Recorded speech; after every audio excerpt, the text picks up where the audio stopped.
I hope you can hear that. Yep. Right. We've got a health and safety. Good evening to you all. We've got a health and safety problem downstairs with too many people.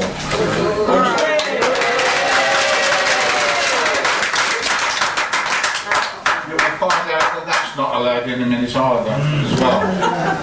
So we don't allow standing up in the room because it's intimidating either. So please, we don't want it. If anybody else walks through the door and stands up, we shall stop the proceedings until they walk out, okay? You've got a seat, that's it at the moment. Right, good evening to you all and welcome to your planning committee meeting, or district council planning committee meeting. First item on the agenda, apologies please. Councillor Alan Chartner, Councillor Steele and Councillor Dalton. Right, and I gather Councillor Wesley has had to go to another meeting urgently because it's not quorum. Are there any more apologies? Oh, okay. Thank you. Members' interest. Oh yes, half an inch in a minute, yeah. First of all, or second of all rather, is it your wish that I sign the minutes as the true and correct record of the previous meeting? Agreed. Thank you. Thank you. And now members' interest. Disclosable. I need to leave for the third, the opposite, the application. The second question. So I'll be leaving for the third instead. Okay. Thank you. Chair, I have an interest in 851 852 map. Okay, thank you. If you recognise you have an interest during the evening, just say so. Party whipping arrangements. No, Chairman. We don't get together as political groups or any groups to decide how we're going to vote beforehand. That means members of the public. Now a few bits of housekeeping. If the alarm bell rings, please go. Fire alarm bell rings. It's not a practice, so please go out the doors that you came in as orderly and quickly as possible. Please switch your mobile devices off to silent, because if they ring, we've got a tradition that you pay £5 or £10, depending on the quality of the ring, the chairman's quality, chairman's charity. The proceedings are being recorded. Speakers will have 3 minutes, and after that you'll be asked to wind up. And that is the only opportunity you'll have to speak, so please don't interrupt. Now, the bit I was referring to before, please don't clap, cheer, boo, hiss, and please remain seated in your seats. You will see officers talking at the same time, perhaps, as you're talking, which looks awfully bad manners. They're trying to get an answer to the points that you're making during your speech so the meeting doesn't carry on all night. Right, I think that's it. We go straight then to the first planning application, which is in Byfield 0826. Over to you, John. Thank you, Chairman. Before we start debating the actual application, I do want to draw members' attention to the late representations which are before you. In addition to that, we have received further representations from the applicant highway consultant. And the highway consultant would like us to consider those in addition to what's already been submitted, these further points. And these further points are that the five-way junction in its current form is currently operating adequately. There is no sign of significant delay or stress. The five-way junction is forecasted to approach capacity in the future year of 2025 in a post-development scenario. The post-development traffic will have a marginal impact on the performance of the junction, which is predicted to increase the number of vehicles queuing along Woodford Road by a maximum of 4 vehicles.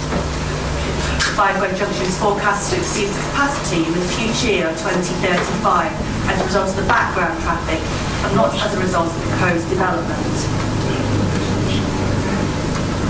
The relocated Woodford site access further to the east, whilst maintaining the minimum junction separation of 20 metres, now allows pedestrian crossings to be relocated, providing more clearance for vehicles pulling out of the proposed tactile paving. And the revised access demonstrates a refuge vehicle manoeuvre now has more clearance from the pedestrian island when turning left out of the site. The bus stop location has been revised and is now located further west of the proposed access in a more suitable location. In response to this, the Highway Authority have sent the following comments. The local highway authority cannot accept the development process as detailed within this planning application. Further, the local highway authority cannot accept the process for the planning conditions as detailed by the applicant. The area of public land available for any improvement schemes implemented is seriously constrained. Various schemes have been put forward in the past, including the resort one by the developer, which raised serious safety, technical and auditing concerns. It is unlikely that the developer would be able to come up with a scheme which did not involve significant works, as in the case of previous proposed full signalisation scheme for the roundabout. The Highway Authority believes it would be a safe and fit for purpose, subject to gaining technical approval. I'd like to point out that despite what's been stated by the applicant, we consider the recent High Court ruling is entirely irrelevant to this particular case. The applicant has stated in their email this morning the 5 ways roundabout and yet to reach capacity working. This is not the case. The roundabouts are already at capacity. In addition of the traffic that would result by build out of proposed development would in fact push the capacity of roundabouts over capacity by a further 10%. Accordingly, the local highway authority cannot support this application on the grounds of the failure of the applicant to demonstrate a nil detriment state in respect to the development proposals on the local highway network. If I can come to the application now. The site itself, if we could just go to the site plan, thank you. The site comes from agricultural fields south of Woodford Road and east of Church Street. You'll see some of the photographs that the land rises from east to west as well as from south to north. On highway level, the Church Street is approximately 4 metres higher than the proposed, lower than the development site itself. Long open views are available west of Church Street towards Woodford and vice versa. An historic stone retaining wall separates the site from the highway and forms an important feature in the street scene. From the Woodford Road, well-established tree and hedgerow planting is partially screened the site. However, it's acknowledged that this development would substantially reduce the screening. The dwellings on Knightley Close and existing Bible surgery located north of the application site. The application initially sought outline for the construction of 90 dwellings and a new medical centre. A viability assessment was submitted in support of the application. The assessment indicated that to enable the provision of land and financial contribution of 1.25 million towards the construction of the surgery, 90 dwellings was required. The viability study was subject to consideration by an independent consultant on behalf of the local planning authority and was advised that 78 dwellings was required, having a profit margin of 17.5% on the open market units and 6% on the affordable units.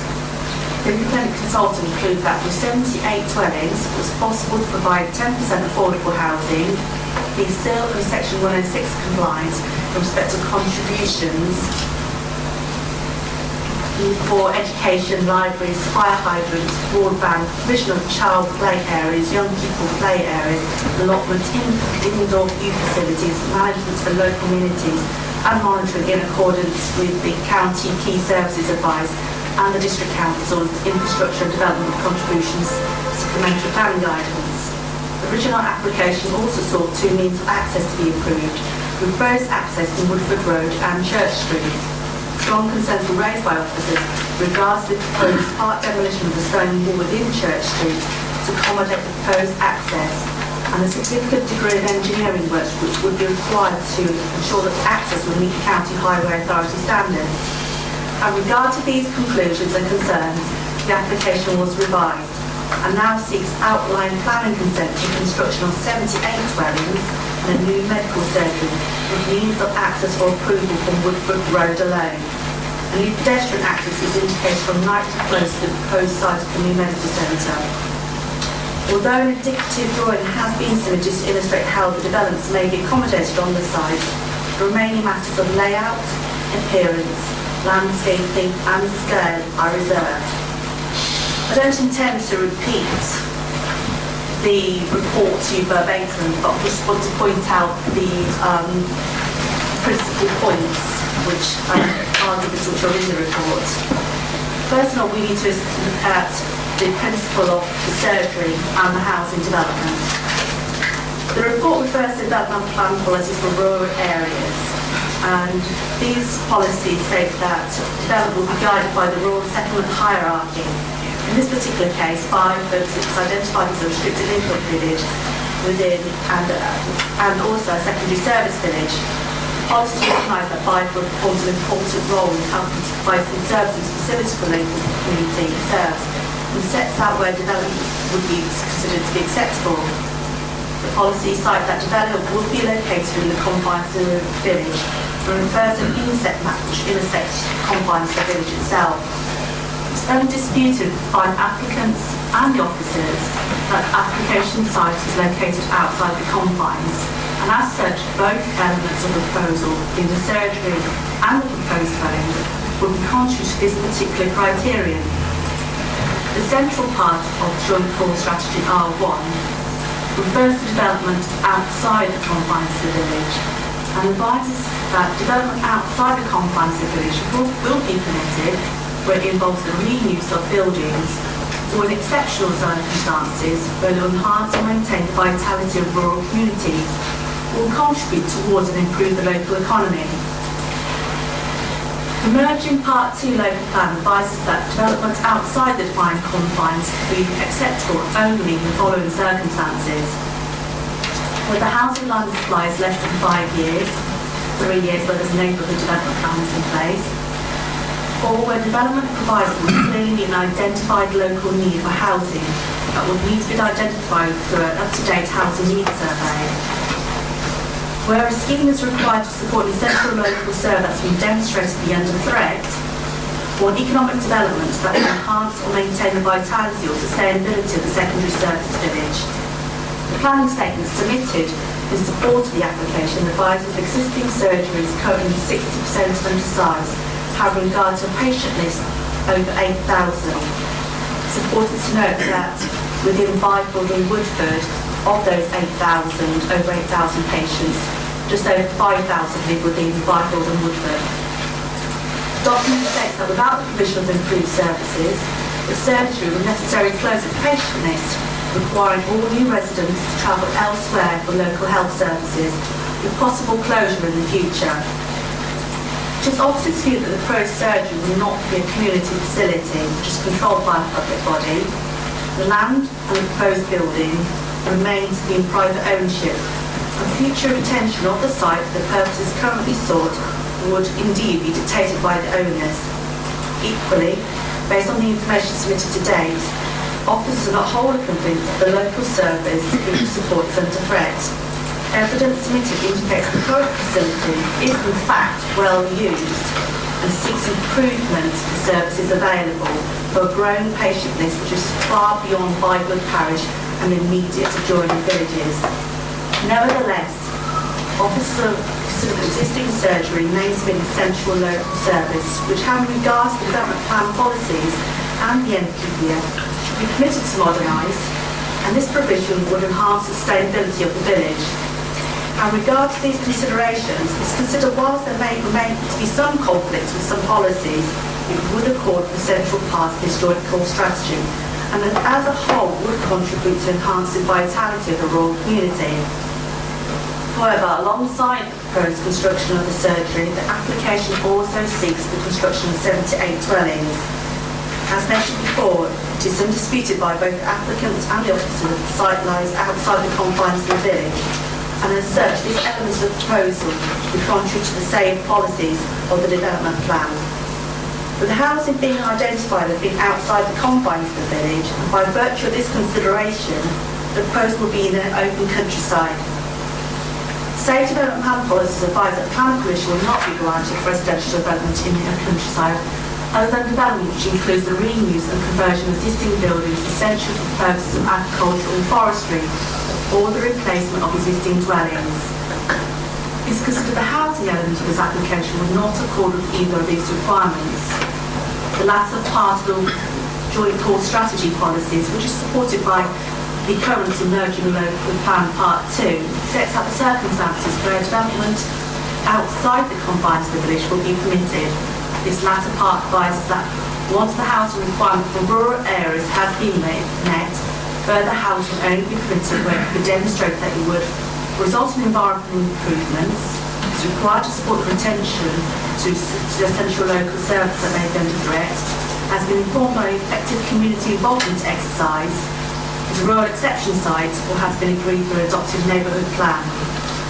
At the time of writing this report, the housing requirement for rural areas has been exceeded for the planned period, and as such it's necessary to engage this latter criterion.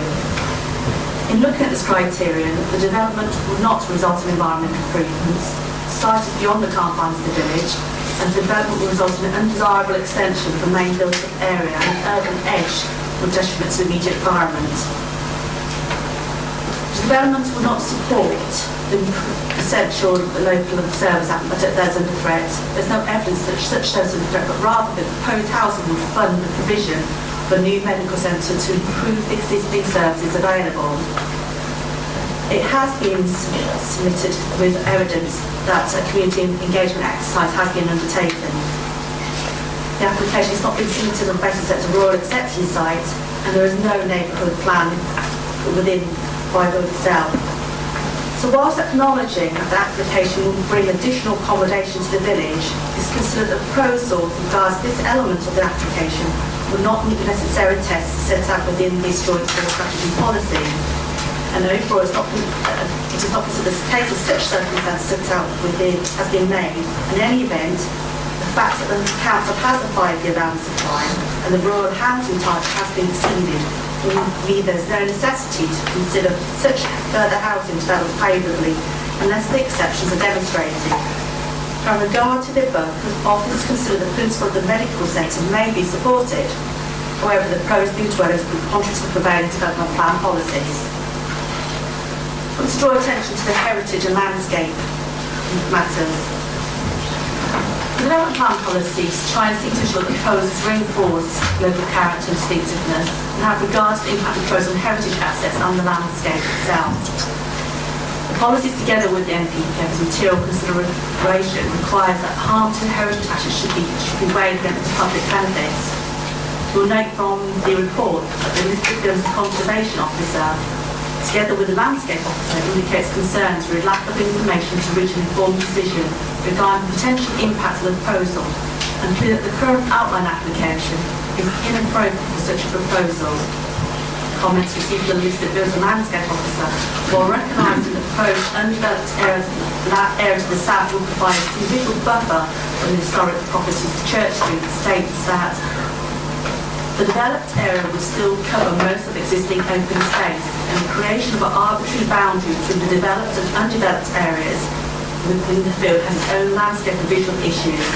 Given the sloping nature of the site, its elevated position above Church Street and its views towards the surrounding areas, any development on the site has the potential to be highly visually intrusive. The heritage statement acknowledges the value of the spire of Holy Cross as a feature of the landscape as an important visual reference within the surrounding area. And although the opportunity to create vistas with the new development is recognised, in the absence of any indicative drawings, it's difficult to envisage how this may be achieved. It then goes on to state, the greatest potential for harm will be to the form, the character and appearance of the village. The land clearly constitutes part of the open countryside and as distinct from land within the confines of the village. Residential development over a major part of the site would represent a wholesale change to the character and appearance of the area. The site is significantly higher than Church Street and slopes up and away from it. Without details of the existing and proposed levels, building density, heights, orientations and boundary treatment, it is simply not possible to say what level of visual impact is likely to arise. She says further on in the comments, in the absence of this information, it's not possible to demonstrate that the site is suitable for development, the scale and extent proposed, or whether any adverse in the landscape and visual impact will be satisfactorily mitigated, and concludes that an outline application where all matters are reserved except for access is not appropriate for this site. Nevertheless, the application before members tonight forms an outline application, and as such much must be judged on its merits as submitted. The planning appeals referred to within the Civil and Conservation Officer's comments relate to previous applications on this site, including an outline for 36 dwellings with only access for approval back in 2012. The appeal site extended to the southernmost part of the existing surgery site, and whilst the current application extends beyond this, the majority of the proposed development area fronting Woodford Road would be identical. Form and character of this area is not altered since the appeal decision, and as such the conclusions of the inspector's decision remain highly relevant in consideration of this application. In dismissing this appeal, the inspector's decision considered that on Woodford Road and the houses on it, views are available which include the trees along the frontage, its open nature and land and the church spire in the distance. I consider the introduction of a run of houses extending from a significant length of the frontage, even of local stone, along with landscape works will transform the current and formal boundary of open views of the open site and beyond, into which will be dominated by a suburban form of development, albeit behind fronted trees. The planning inspector concludes that the proposal would involve development in the open countryside, which is unacceptable in principle. Furthermore, due to the location of the appeal site, its position in relation to the village and the form of development proposed, the proposal will have an unacceptable effect on the character and appearance of the locality. These matters are sufficient to significantly and demonstrably outweigh the benefits of the proposal, including the fact that the council is unable to demonstrate a 5-year land supply. I've taken account of the benefits of the proposed development, however I find these are insufficient to outweigh the harmful effects of the proposal. It's important to note that the appeal decision upheld the views of previous inspectors in regards to the development on this site and the impact on the form and character of the village. Furthermore, the decision to dismiss this appeal was considered in more favourable policy conditions, but the council was unable to demonstrate a 5-year land supply. There's been no substantial change since the determination of this appeal in the character of the area that would lead officers to an alternative conclusion that the adverse impact would be highly visible for well-used public highways and footpaths.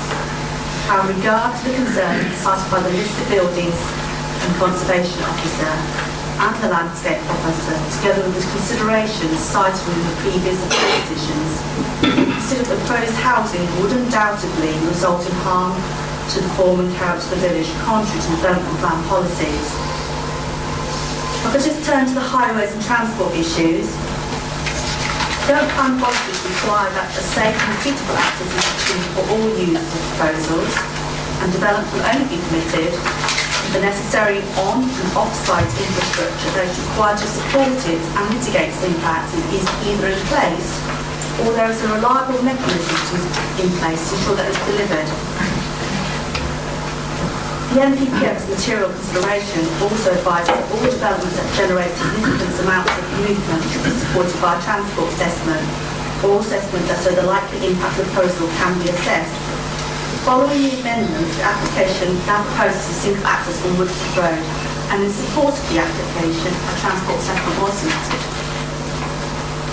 The application and transport assessment was subject to consultation with the Highway Authority, and the comments received advised the local highway authority to object to the application in its current form, and a number of matters are raised which require addressing. Regards to the 5-way junction improvement, the Highway Authority advises that at present the applicant has confirmed their willingness to contribute 10% of the cost towards the proposed improvements. This will not mitigate the impact of the scheme, and until such time the applicant were agreeable to implement the full scheme prior to the development being built out, or agree with the local highway authority an alternative scheme which can be tested and acceptably addressing the impacts, the local highway authority objects to the application. Regards to the Woodford Road access junction, they said that the auditing of the site access junction raised matters relating to the location of the bus stop and suitability in relation to the proposed site access junction. Further concerns are also raised with respect to the swept path analysis exercise with respect to the refuge island adjacent proposed vehicle access, which details a vehicle being very close to it, if not overrunning the tactile paving, which is unacceptable to the Highway Authority. In addition, refuge lorry vehicle turning left at the site It's also very close to the proposed island. Local highway authority advised the relocation of refuge and beneficial both in terms of turning movements and visibility for pedestrian users. It's acknowledged that an alternative improvement scheme was recently submitted for consideration. This involved the following works: widening of the approach to the A361 on the northern arm and to the approach to the Woodford Road arm of the Five Ways Junction, reconfiguration of the Church Street approach and reducing the entry width of A361. In addition, the document provides a revised site access strategy to accommodate the refuge vehicle movements and an alternative position for the bus stop location. This scheme was subject to consultation, and comments with the late representation to the County Highways Officer states that realigning the Church Street entry away from the southern roundabout and forming a priority junction will be unsafe. It will become a hybrid junction and confuse motorists. Turning right at the will be unsafe and put drivers into direct conflict with right turners into Church Street and also all other movements. The principle of give way to the right will be lost. We can only assume the change in Church Street junction has a positive capacity improvement on the southern roundabout, but this change would compromise safety. Introducing a two-lane entry on mini roundabout on Woodford Road is acceptable, but the circulating carriageway should enable cars to travel two abreast around the wide circle. We're not sure how the widening A361 will be implemented, as nothing is shown on the sketch drawings. We've stood alongside the A361 at this point and have been shocked at the speed of traffic travelling southbound through the two roundabouts. Detailing footways and crossing ways is a necessity, as previously requested, and visibility is very poor for pedestrians. In summary, existing double roundabout junction is not desirable, and the proposed alterations make it even less so. Further, we find it hard to believe that the minor changes to the double mini roundabout will show any improvement in practice for capacity. It is noted that the local highway authority also raised concerns with respect to internal site layouts and requested conditions relating to the site layout, private streets and structural traffic management being imposed. However, relating to these points, there are no technical impediments to the scheme, and offers to consider those points may be accurately addressed by conditions. Overall, however, with regard to the concerns raised by the County Highways Officer, which are yet to be resolved, is concerned the matters of highways and transport is not yet satisfactorily addressed, and if approved, the proposal will result in both unacceptable impacts on highway safety and severe impacts on the road network, contrary to the development plan. To draw a point to an enabling development. Enabling development itself is development that would be unacceptable in planning terms, but for the fact that it would bring public benefits sufficient to justify it being carried out, which otherwise would not be achieved. While normally it is a last resort, it is an established and useful planning tool by which a community may be able to secure the long-term future of a heritage asset and sometimes public benefits, provided that is satisfied that the balance of public advantage lies in doing so.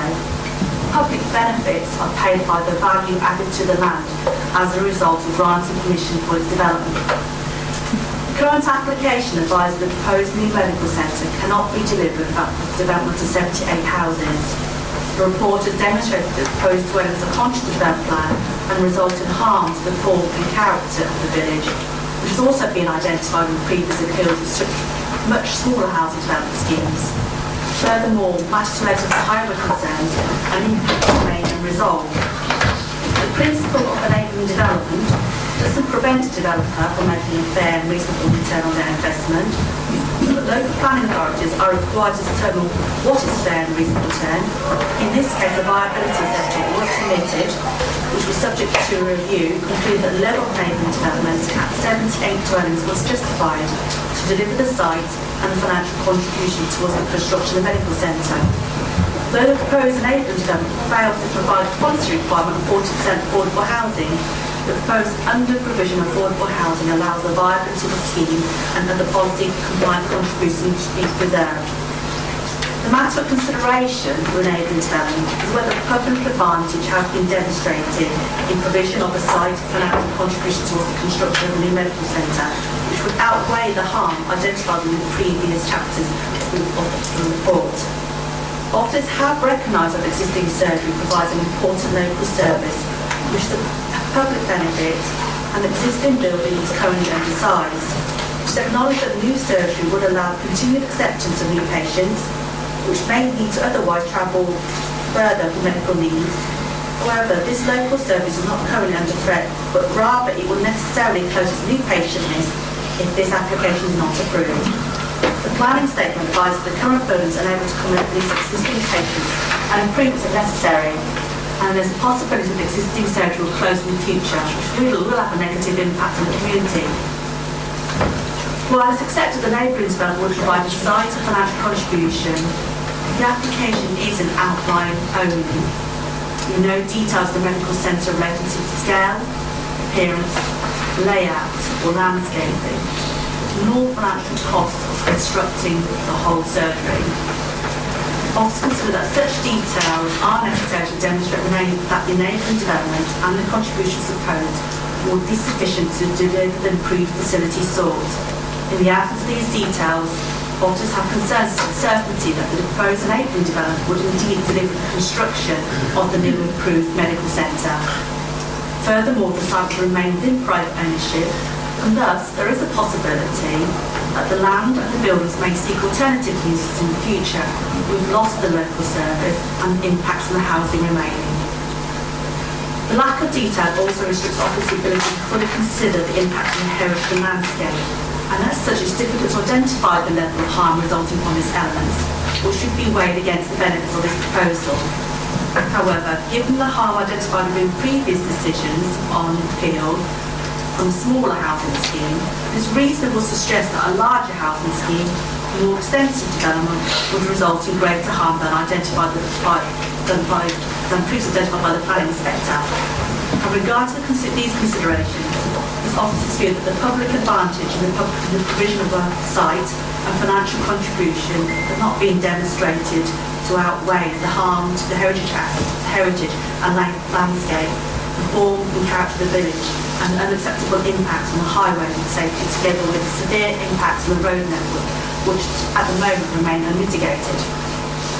So to conclude, the proposal would provide a site and financial contribution to construction of a new medical centre, which is necessary for the current surgeries to continue to accept new patients and deliver an improved service for existing patients.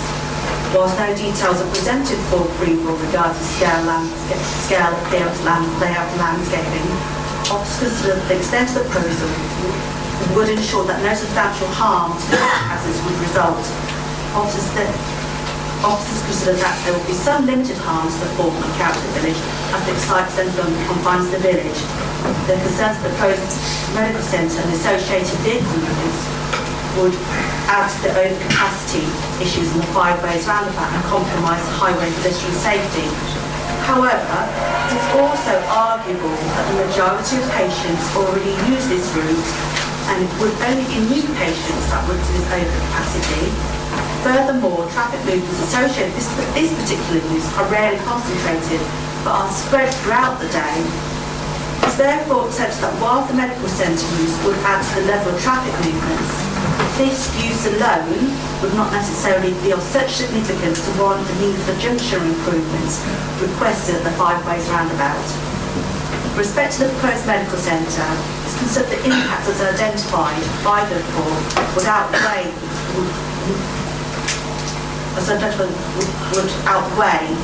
the impacts, would be outweighed by the community benefit from the new medical centre. It's been demonstrated that the proposed housing will be contrary to the prevailing policy development plan.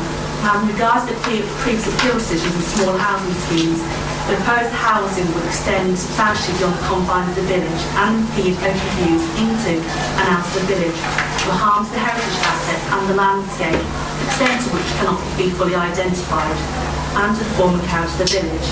This element of the proposal, together with a new medical centre, would result in significant impacts on Woodford Road and 5 Ways Junction, which needs to be mitigated. and without which would have unacceptable impacts on highway safety and severe impacts on the road network. Overall, it's recognised that the proposed housing will enable the delivery of the site and financial contribution to the construction of a new medical centre, which, if constructed, would be of benefit to the community. However, in the absence of details relating to the scale, appearance, layout and landscape of the proposed social centre, there is limited certainty that enabling development sought would deliver sufficient funds to construct a new medical centre that would both accommodate the existing and growing number of patients and improve the services that will be available to existing patients. It's concluded that the absence of details, together with the harm identified and unmitigated impacts, will not be outweighed by the public benefits from delivering the site and financial contribution, and thus public advantage will not be achieved by approving the current application. We're therefore recommending the application be refused, Chairman, for reasons cited in the report. Thank you, Chairman. Thank you, Joan, for a very comprehensive presentation. We have 3 speakers. First of all, Mr. Gillick, who is representing the Byfield Parish Council. You have 3 minutes, sir. Thank you, Mr. Chairman. So I'm Chairman of Byfield Parish Council. We all recognise the good work done by the applicant, serving Byfield and surrounding villages over many years. Few, apart from the central government, would argue with the concept of retaining and improving medical facilities in our local communities. The apparent reluctance of NHS England to support this is both disappointing and puzzling. Equally, the choice of either this scheme or closure has puzzled many. Were there no other options? Whilst appearing to help address the issue of medical facilities in my area, the application also brings with it a number of factors which you and your colleagues on the planning committee need to consider in their entirety. In particular, the previous planning history of the site and the significant unresolved highways issues. You need to have regard to planning policy, the needs of the wider community, and not simply an emotional reaction to a potential closure. We have been told that the landowner is offering the medical centre £1.25 million, along with 1¼ acres of land, 1.5 acres of land, which, with planning permission, could easily be worth another £1.4 million. Despite our efforts, nothing is offered to Byfield. If approved, this development will be a major change for Byfield, a restricted infill village. It will expand the village by over 20%, bringing with it the usual problems of the... Excuse me a minute, sir. You've just walked in. Councillor Wesley. Sorry. It's all right. Continue on. Thank you. It will expand the village by over 20%, bringing with it the usual problems of extra traffic and pressure on facilities. Although we do recognise the benefits to local businesses and organisations of population growth. DDC asked for a less dense and further look to the original application. The number of houses was cut by 12, but the density of the proposed development was actually increased. Few, if any, of the new residents will work locally. They will all commute, and mainly by car. Where does this fit with the climate change strategy and all of our own efforts to reduce greenhouse gases? Byfield Parish Council has worked to improve this application and had some measure of success, for example, in helping influence the retention of some element of affordable housing. However, our other concerns remain unresolved. In particular, the safety issues for pedestrians and motorists around the 5 ways junctions, formal resolution of the issue of level access for residents of the new estate and existing villages, and, as previously mentioned, any direct benefits for residents of Byfield to improve or expand facilities for everyone in the village. If the committee decides to grant OPP tonight, we repeat our request for the following planning conditions: that the land for the medical centre be restricted in perpetuity for community use, i.e. not sold to get more housing, and the strip of land to the south, coloured in from that map, the development site be permanently protected from building in the future. So the question is this application the best that it can be for Byfield? Thank you. Thank you, sir. And the second speaker, Mr. Hughes, who's representing Preston Cates Parish Council. Here, Mr. Chairman, I'm Chairman of Preston Cates Parish Council and speak on its behalf on behalf of the residents of the village, about half of whom are registered at Byfield Silvery. Let me start by saying that we strongly support this application. From reading the officer's report, all 36 pages, one of the longest I think, I detected running throughout a vein of distrust. Just heard it again there, as if there was a genuine concern this application could result in 78 houses being built outside policy without the new medical centre materialising. I'm sure it's not beyond the wires of the planning department to condition any approval to stop. All parties concerned appear to accept that medical practice needs a larger building. The NHS, however, does not see funding as a priority. Without those houses to fund it, a new and improved medical centre won't happen, meaning that the vital practice will be closed to new patients and eventually probably completely. Even as 200 houses are being built in Woodford, that's 600 new patients nearby. A situation viewed with apparent equanimity by the NHS. Their policy means that new patients, and in the future, all patients, would have to travel, would have to register with practice in Daventry, Wheaton, or perhaps Banbury. As is mentioned in the comments of the report, the bus services to the nearest towns are infrequent and prohibit local residents from reaching their nearest GP providers. I'd amend that.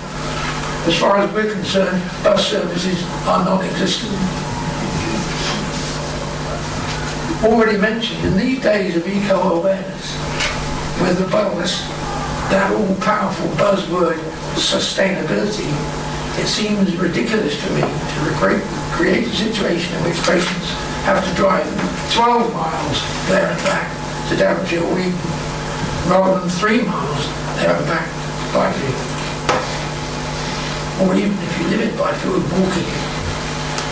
It may be convenient for NHS management, but it is detrimental to the lives of our people and to the small matters of the government's stated policy to limit CO2 emissions and the national campaign to reduce air pollution, the growing problem everywhere. The situation is, in a word, unsustainable. It is the very definition of unsustainable. To avoid that, Byfield needs a new and enlarged medical centre. To achieve that, it requires those 78 houses, and that needs your permission. Therefore, members, I urge you to approve this application, contrary though it is to officers' advice. And I can assure you that your chairman will understand, because he's been in that position himself in the Daventry department. Thank you. Well said. Thank you, Mr. Hughes. Nice to see you again, by the way. I'll explain to the members of the council afterwards. The third speaker is Dr. Harvey? Yes. Dr. Harvey, who's obviously for the application. So hi, my name is Dr. Rob Harvey. I'm a GP at Byfield Medical Centre. Regarding this planning application for a new medical centre with the houses, it's basically all about retaining a medical centre in the rural area of Byfield and some of the surroundings. The policy R1 states that planning for houses can be granted to maintain or improve a local service. The current medical centre is not fit for purpose. It is undersized for the 8,300 patients we have by over 60%. The current building is rented. It does not have any room for expansion, and in practice cannot secure a new building. The current medical centre will close, meaning that 8,300 rural patients over an area of more than 100 square miles will have to access GP services elsewhere. Whilst we've been doing this process over the last few years, 2 partners have left the practice during this application, and at present trying to encourage any new partners to join the practice I think is impossible in the current situation of uncertainty. At the moment, demand far outweighs appointments, and the building as is has no room to put any more staff in the building, either doctors or nurses. We have already applied to NHS England to temporarily close our list as a holding measure, so that's not taking on any new patients at present. The medical centre is the largest employer in the village, 31 people could also be made redundant if the medical centre was to close. Byfield is a second-tier village within the settlement hierarchy, and therefore it is expected to develop and expand its services. We have previously applied twice through funding through NHS England before this application, and were unsuccessful, even though the CCG has said that we are the highest priority in the county. And that's what led to this application. Around the country, housing developers and GPs are collaborating to ensure local services are retained, and this was recently the case in Brixworth. A new medical centre would ensure more room availability to employ more clinical staff, meaning that more appointments are available in the future, which is NHS current plan, but unfortunately they will not fund this plan. During our last CQC inspection, there were concerns raised about the poor state of the building and its capacity. Our patients see the medical centre as the heart of the community, and we are not only trying to say this would enhance the services we provide to our patients and the village. We feel a new medical centre with a covenant on the land will be a huge community asset. I would just like to thank everybody who has attended in and outside the building for their support. It's absolutely amazing. Thank you. No clapping, please. You might like it or dislike it or whatever, but please don't clap. Members, I'm going to ask you a bit of a favour tonight. Can you speak louder than normal? I had a new National Health Service hearing aid today, which is supposed to be far better than the previous one, but I'm afraid it isn't. So if you could speak a little louder, I could hear the doctor perfectly all right, but the previous two speakers were a little more difficult, and it's hard to hear, so speak louder, please. Well, we go to the local member who's on the committee first, Councillor Frost. Thank you, Chairman. I will be speaking, but can I gauge the views on that? Right. Okay, well, presumably the two local members, right, Councillor Gelfin for a start, who's not a member, and then Councillor Griffin, whichever one of you wants to go first. Would you mind if I go first, please, Chairman? Okay, Councillor Griffin. Thank you. I do have an interest in this application as I also use the current practice. Members will be aware of the history of this site, but now there is an additional factor of the greater good and community benefit. The practice has to quit the current premises at the request of their landlord, and they're holding on as long as possible. The application process has been extremely protracted, with various issues to be addressed. And in the meantime, two partners have left. The situation does not attract new partners, as the doctor has already stated. The NHS doesn't own this practice, and this is common, and it is a private business under the auspices of the NHS. The costs of 150k so far have had to be borne by the partners, who would take out a mortgage to cover the shortfall on the build. As previously mentioned, various issues need to be addressed, all of which could be covered by careful conditioning by this committee. Highways would withdraw their objection if an improvement scheme was agreed under S278. I understand conditions would require careful addressing by the committee, but I do believe members have that ability for such detailed work to move forward a development to provide a vital community benefit to many very anxious people. Now, my fellow councillor Guildford has a lot more detail, and we didn't want to be too repetitive. We had to listen to so much beforehand. So, with your permission, Chairman, Councillor Thank you, Councillor Griffin, and I could hear you, so Councillor Guildford. Okay, well, hopefully you can hear me. Yes, I can hear you now. Thank you for allowing me to speak. Now, it goes without saying, approval of the planning application before you this evening would provide a site and financial contribution towards the construction of a new medical centre for 8,000 or more residents of the district.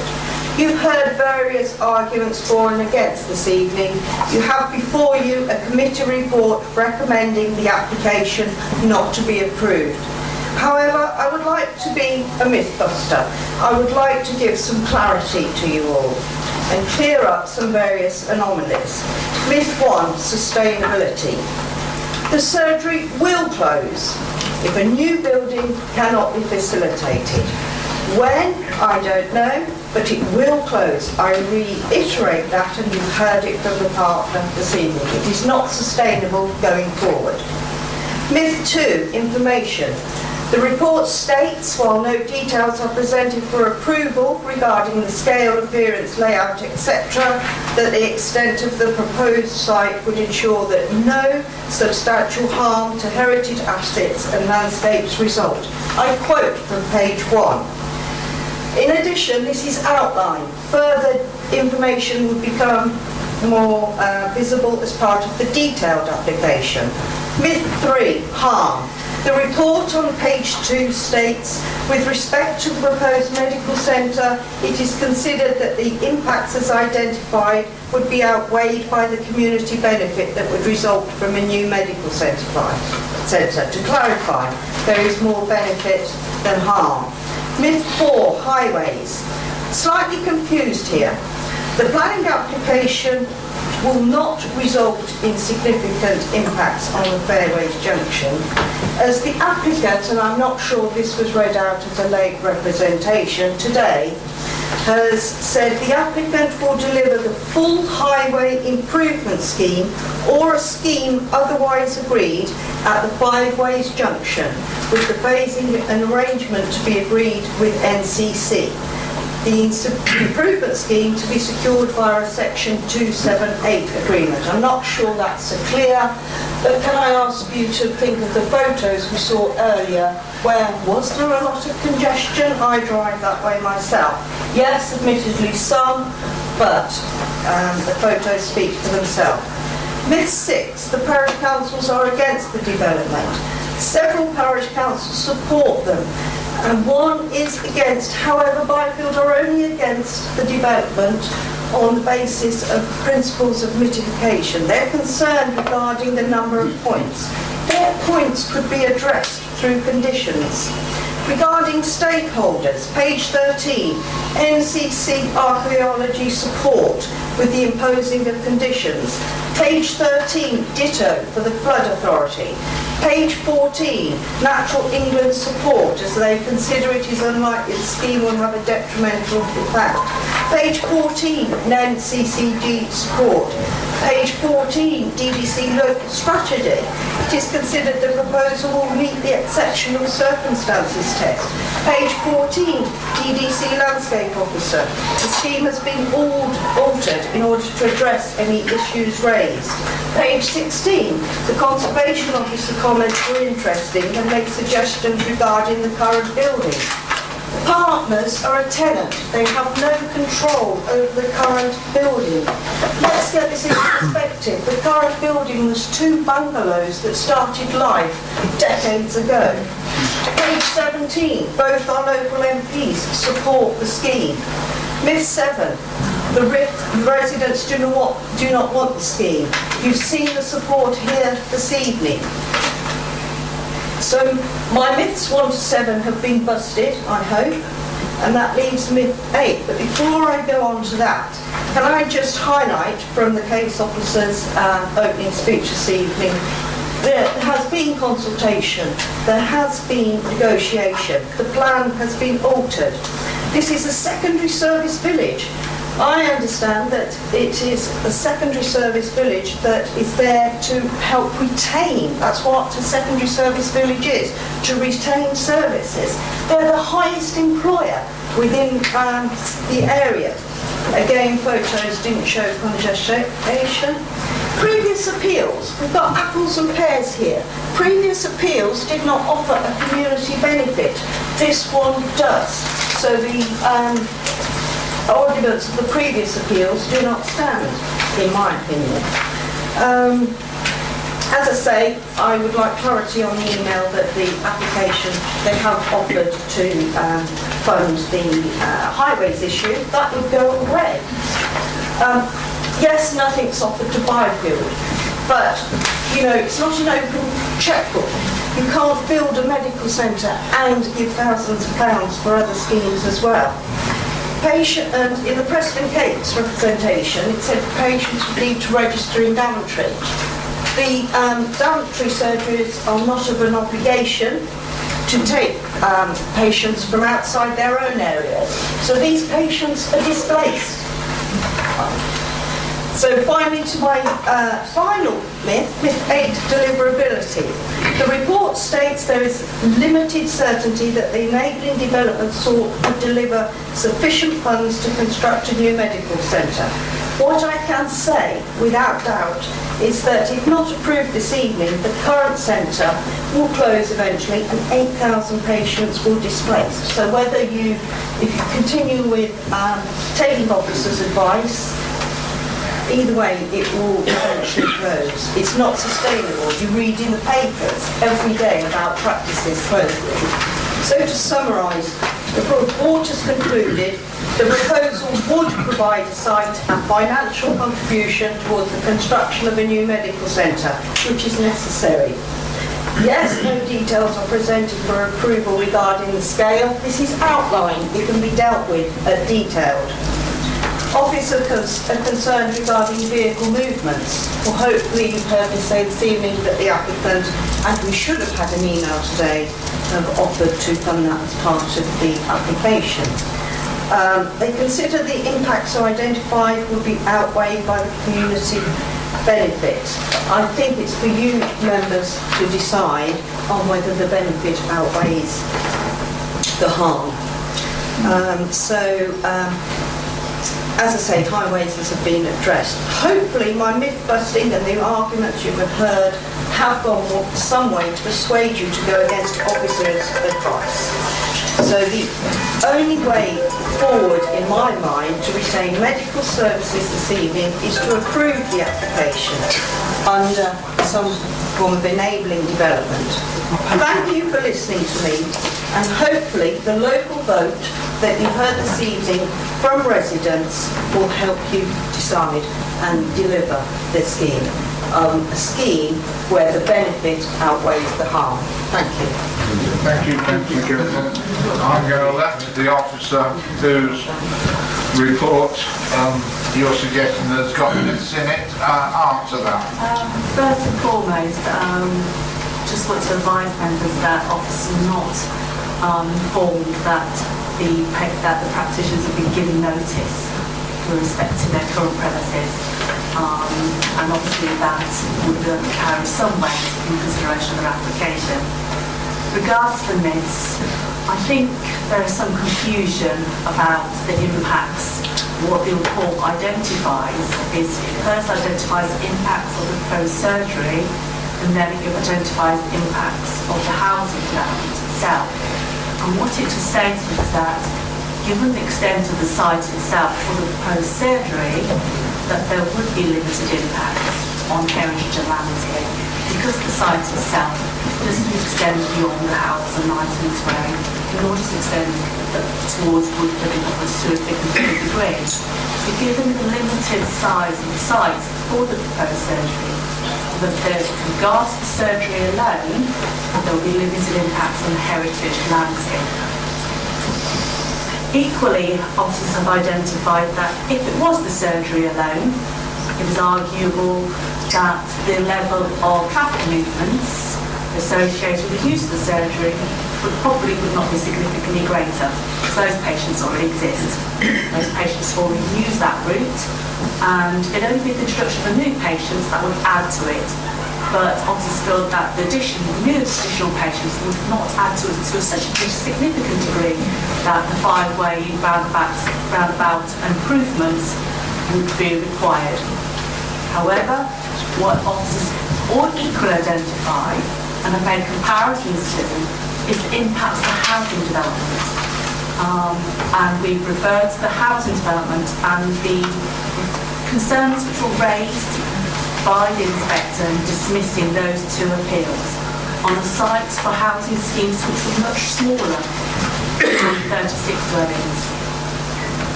So that's what the report has done. We sought to identify impacts of the medical centre and then the impacts of the housing development. And in terms of impacts on the housing development, it's considered that traffic will be associated with this element of the proposal would result in harm to the 5 road roundabout. You see from the Highway Authority's comments that they have strong objections. Councillor Guildford is correct, they did come forward in an email this morning advising that they would agree to a condition, and that condition would be to secure full cost of highway works. Actually, the council had received an email from the highway consultant, of the applicant's highway consultant, which stated that the applicant has confirmed that it's not cost viable to fund the full cost of the signal control works. Now, having regard to that lack of funding, it would be unreasonable for a planning committee to impose conditions for the full funding of works to be submitted when there is no prospect of that being delivered. So I think it's necessary that you consider the impacts of the surgery and you consider the impacts of the housing. And in officers' views, we would support the proposal for the new surgery. I don't think in anyone's mind there's any doubt that the provision of a new surgery would be supported by officers. However, in order to enable this new surgery, there has to be a level of certainty that the contribution in terms of the 1.25 million which has been provided would indeed allow the construction of that new surgery.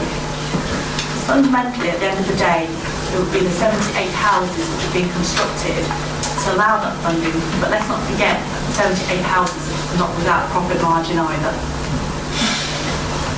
Thank you, Chairman. Thank you. Before we go to the first speaker, well, the next speaker, Solicitor Lady would like to make some comments. Harvey, have you been given notice on the surgery? We haven't been given notice. Notice has not been given to the doctors of the surgery. I think members need to be aware of that. Thank you. Right, Councillor Longley. Thank you, Chair. First thing, I'm quite surprised to see that this is a 2017 application, so it's been knocking around for a fair time, hasn't it, a couple of years. Yeah.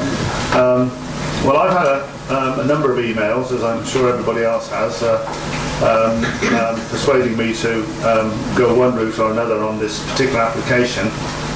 And I've said to everybody that I'd wait and hear what the debate said tonight before, because I'm not familiar with the specifics, and I think I now am. And I'm bound to say, unless I hear something very much to the difference tonight, I can't see this other than a pretty big opportunity for the village.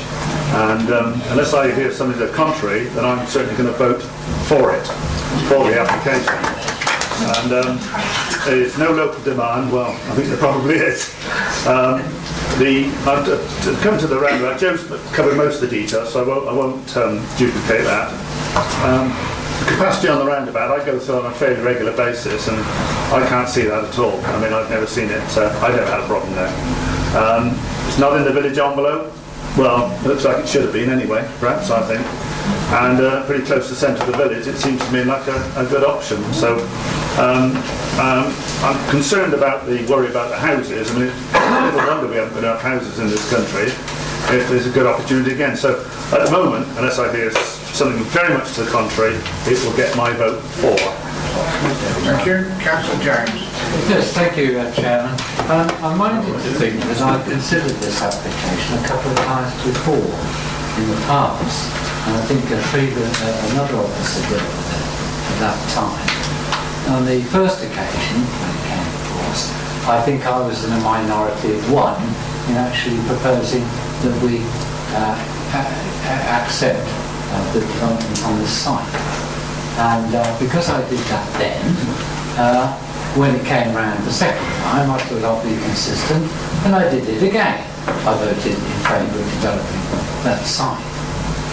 But things were different then.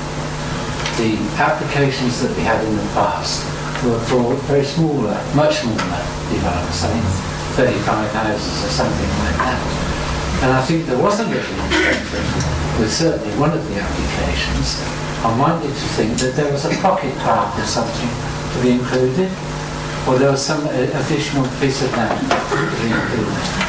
But anyway, certainly at the first time in Basking, we didn't have a 5-year land supply, and that was probably the principal reason for me being in favour of it at that time.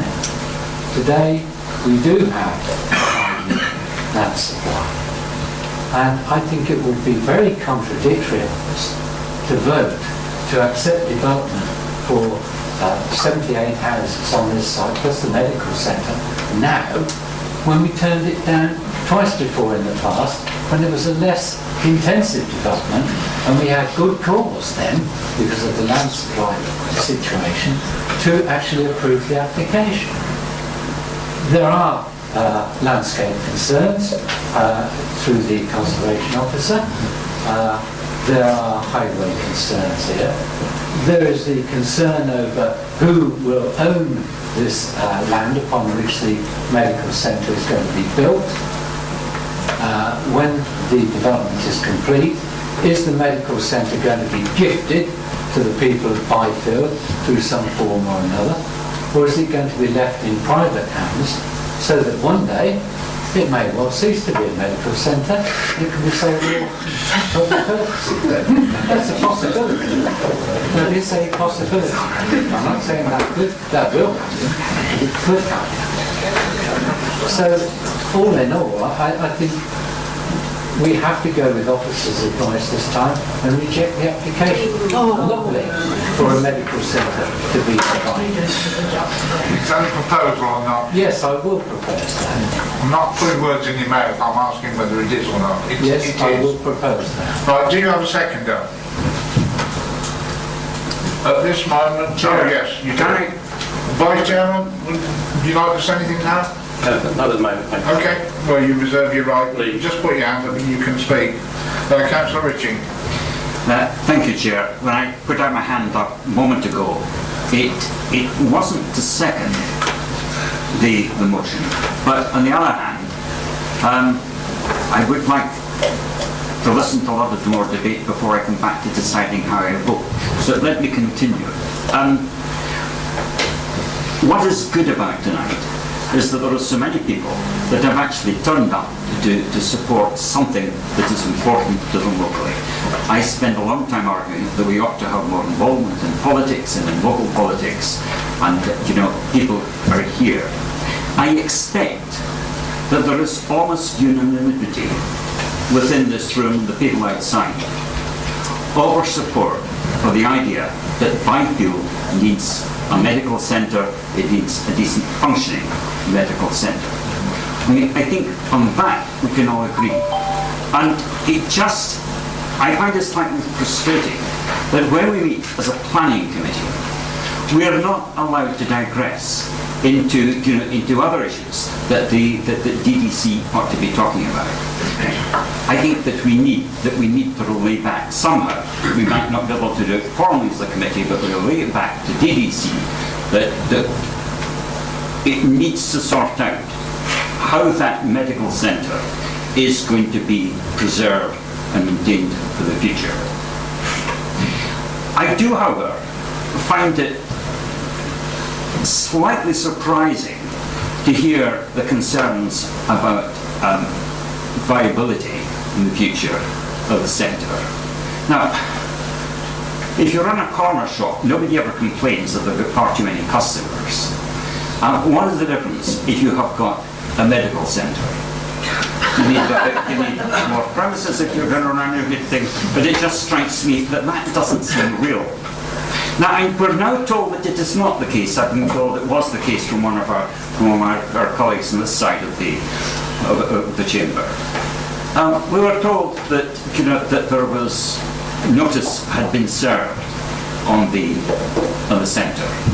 Now, if I was involved in the campaign to get this application through, such news, and if it just came recently, it would be an absolute godsend. I've got to admit, I'm slightly suspicious. I would like to know at some stage, who is it that is behind the application? Who is the developer? It surely can't be a couple of doctors that are planning to build a housing estate. There's something that strikes me about this, that there's a lack of transparency about the whole deal.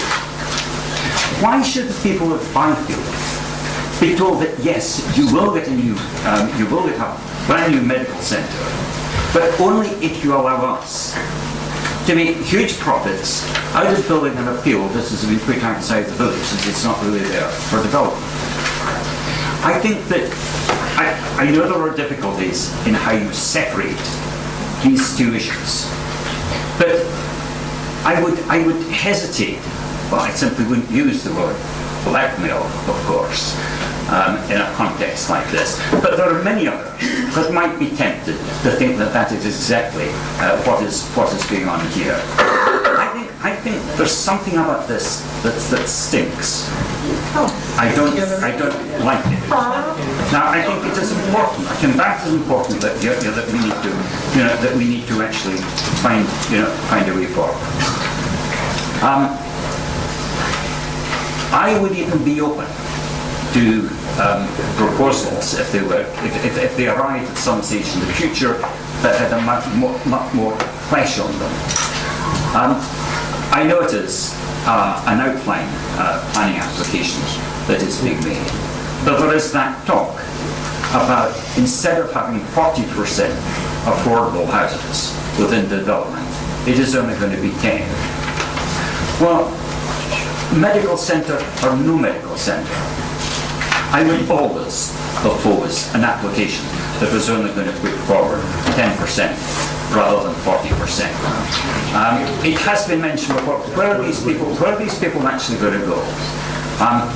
The need within the villages is for affordable accommodation for people who have always lived in the area, they have their families in the area, they want to stay in the area. New buildings are generally not built for people in the area. These are people who are going to live in Byfield, and as somebody pointed out, are going to drive elsewhere.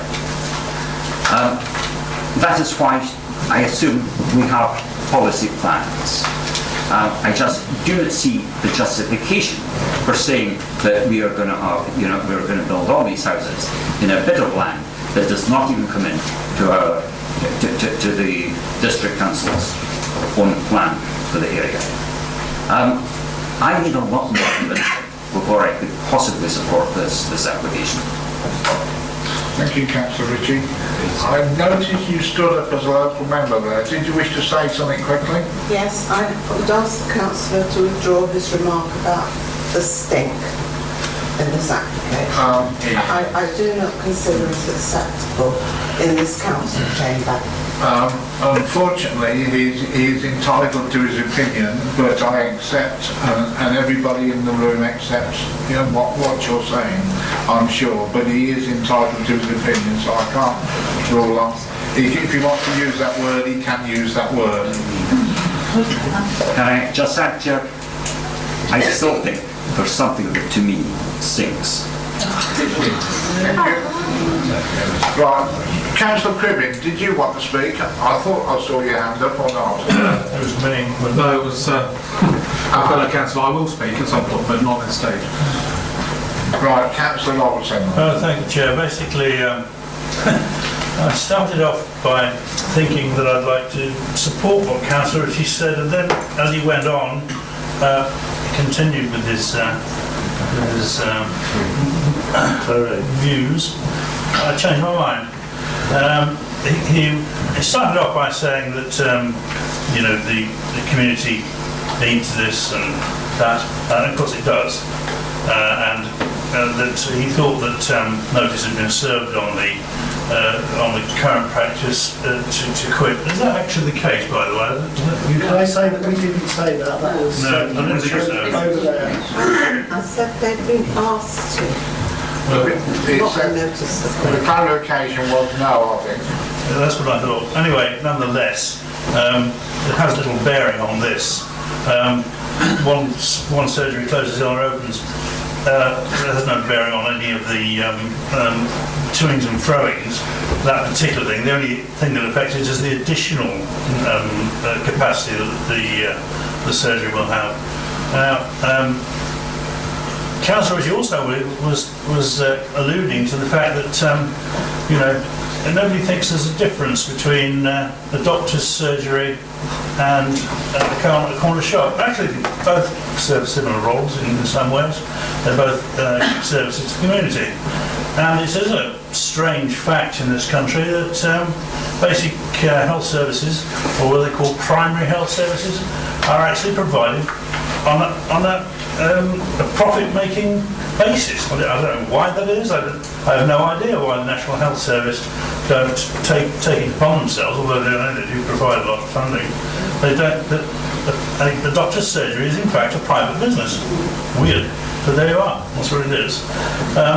Now, it is overwhelming this evening the number of people that have turned out to support this application, which is, after all, only an outline application. We can change it time and time again when it comes to detail. And on that basis, I'm afraid I'm going to support this application. Thank you, Zach. Right, does anybody else wish to speak, or what we... Yes, Councillor, no, sir. Yeah, Councillor Downs. I think we can all boil down this situation as to it's all dependent on this new surgery.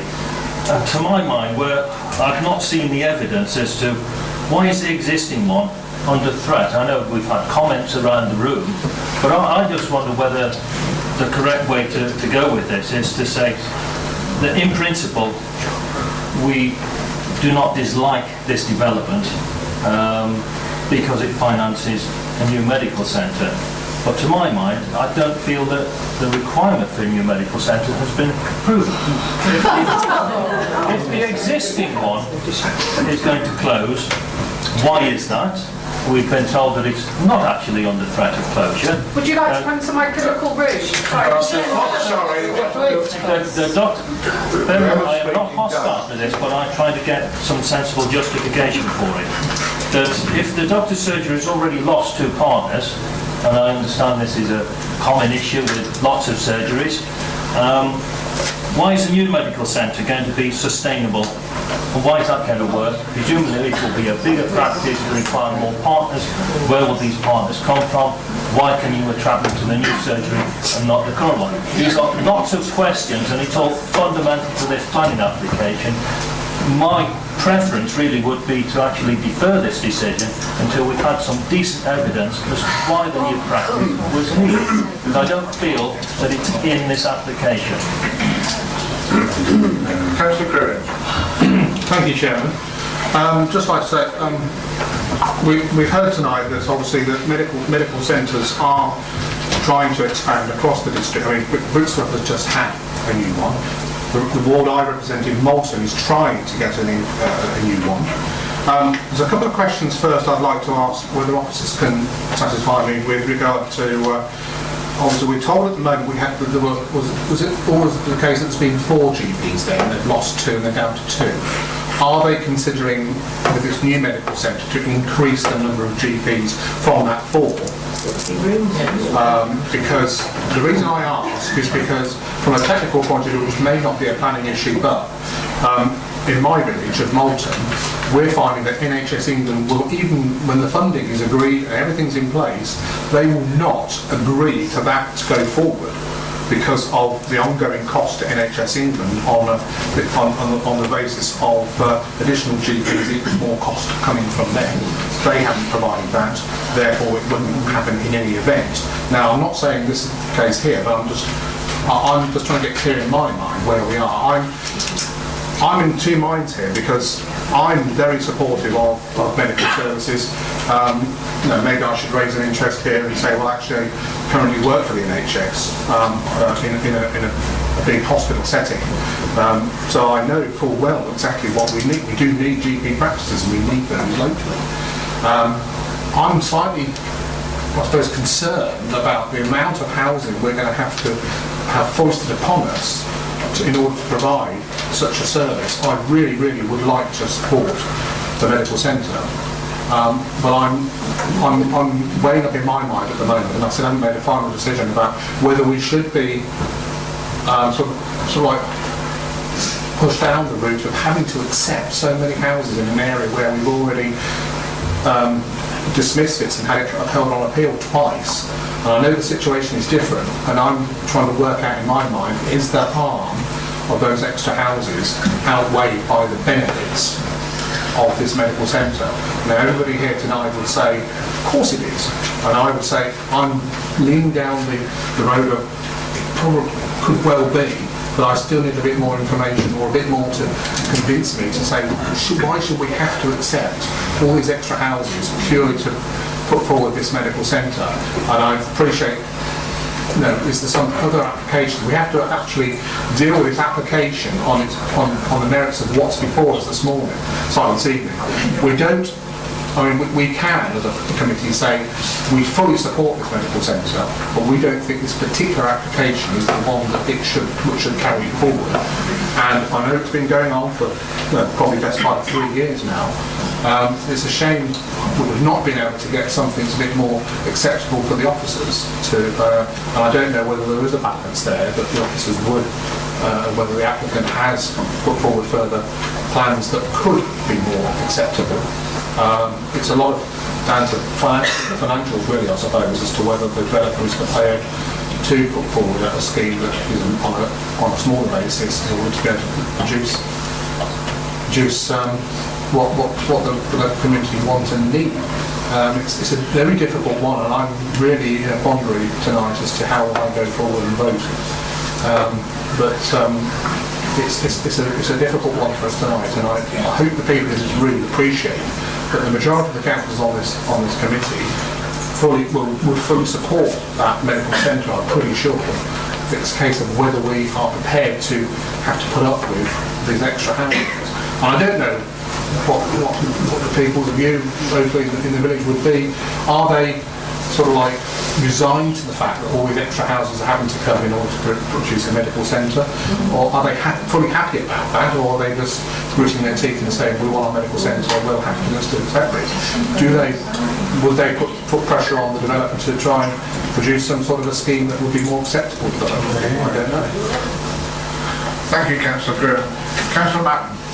Thank you. I too have been very impressed by the amount of support there has been tonight for this application, the fact that the MPs are supporting it, a huge amount of support in here, and I feel inclined to therefore agree to the proposal. However, there are a few things that concern me, and I'd like to hear from officers whether those concerns can be overcome. We've heard from officers tonight that we could agree to this. The 78 houses then get built and no medical centre. So officers, can we condition that the development of 78 houses only gets built alongside the medical practice? Is one question. I'm very concerned about the highways, saying that this is a highway safety risk. Can we please condition that this be accepted on the understanding that the applicants meet the requirements of the Highways Agency in terms of safety?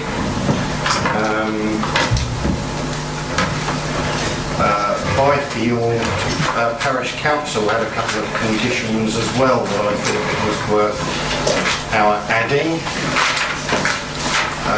If we could take into account the Parish Council's conditions, are they conditionable, so that if we do approve this proposal, that the medical centre is built. And by the way, I don't have a problem with the principle of enabling development, because it's something that I understand happens and we all accept that.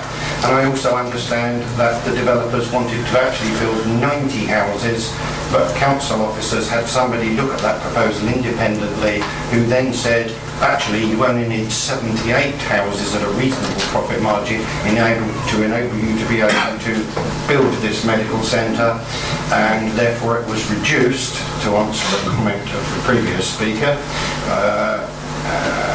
So I would be inclined to approve this, or vote to approve this, if those conditions can be put in place, please. Okay, Jen, can you answer that? Yes, through you, Chairman.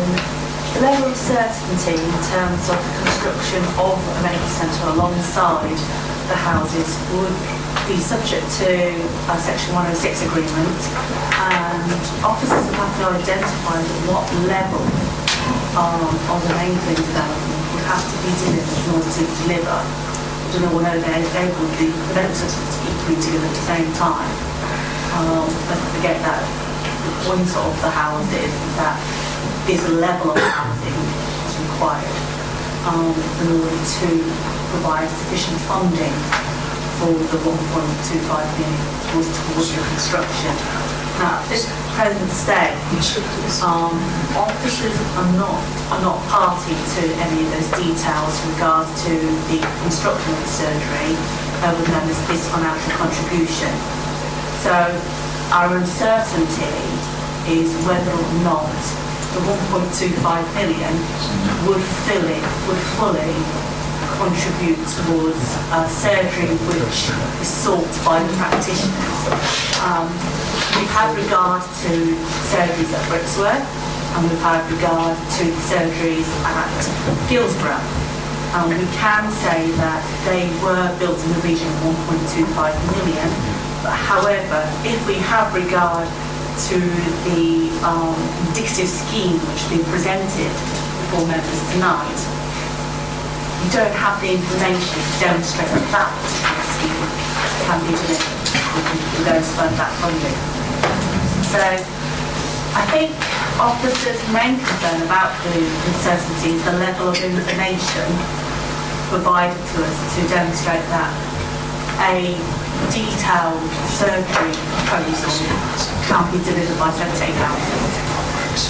So, and obviously, if it can't be financially, we'd like to understand the uncertainty as to where the remainder of that funding would come from, which we don't have at present. So officers made a recommendation in the absence of that information. With regard to your concerns about highway safety issues, you will note that the Highway Authority have categorically stated that they cannot agree to a condition on the basis that a scheme will be arrived at for the reasons they've stated in their comments. Equally, officers draw attention to emails which suggest that the applicant cannot fund the signalisation scheme which has been presented to highways officers and agreed to be acceptable. The officers cannot enforce a condition, impose a condition on any application if there is no prospect of being fulfilled. It's unreasonable to do so, and it would not meet the tests or conditions. Can I answer? You wish to come back? Come back, please, if I may, through you, Chair. You didn't answer the first question as to whether we can place a condition on accepting the proposal that this medical centre be built. You didn't answer me that yes we can or no we can't.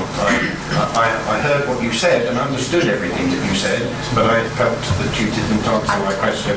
And there was one other condition as well that I was concerned to have, and that was that in 2 years' time or 3 years' time after this building opens, that it changes from being a medical centre into something else. Can we condition something to prevent that from happening if we are going to agree to the proposal? That's the second question. If I could come up first, I think I recommended the Section 106 agreement. So rather than a condition being a Section 106 agreement, and I stated that the level of threshold will have to be considered. Okay. Obviously, coming back to your the last condition with respect to whether or not we can condition that this remains on a community facility, I don't think we can impose such a condition, and if an application was to arise, we'd have to consider the application should it arise. Okay, so there would be an application for a change of use? Yes, that's right. Okay. Councillor Robertson. Yeah, Chair, thank you. On those 3 points, basically, isn't the first one called a Wednesbury condition? Something like that anyway. Some northern town invented it. I'm sure our solicitor will know that.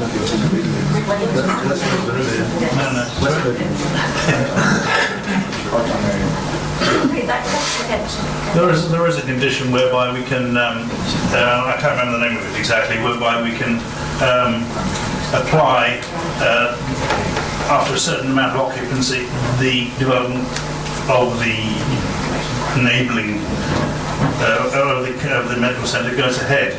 And I can't remember the name of the condition. There is a name for it. Do you mean a granting condition? Is it? It is. Planning, there's something called a granting condition. It's almost like a ransom condition, so something can't happen, A can't happen until B takes place. That's the sort of idea. That's what we want. I think what's more important is the planning conditions which the officers would be applicable to the planning commission if the planning commission was granted have to meet a 6 test. There are 6 specific tests for which those conditions must meet. Depending on the condition, and we would have to look to see whether the test. The planning condition isn't a condition attached to the planning commission, it's just called a granting condition. So I think that please don't confuse those two. Right, okay, that's fair enough. On the third point that the Councillor was making, it's implicit in law anyway. If they want to change the use of the building, they have to go to the planning commission again. So that's entirely in the hands of currently this authority. Goodness knows which authority in the course of time. On the third, what was the middle condition you were concerned about? The highways. The highways one, which I guess these days we have to live with this sort of thing. There is ever increasing demand and use on our roads for motor cars, and I've said this before, we have to live with it these days. Also, Chair. Just on that point, Chairman, you've got to point out there is another rule in planning that says you can't impose a condition that relies on the agreement of a third party. So in that sense, the Highway Authority will be a third party, so we couldn't have conditions saying you will agree this with the Highways Authority because they'd be a third party. Well, that highway agreement would have to be incorporated as something in Section 106. Well, that does emphasise my point, Keith, doesn't it? We're going to have to live with that sort of thing, with that particular issue, that of motor vehicles.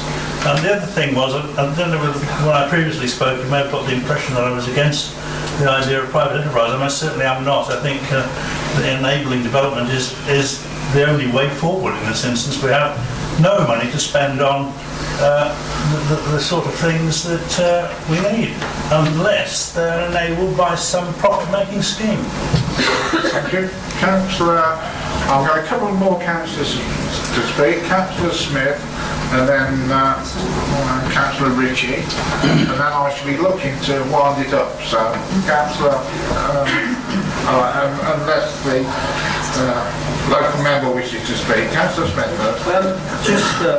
Just back to office. Is there not, you can have pre-commencement conditions if the land or whatever is not under the applicant's control.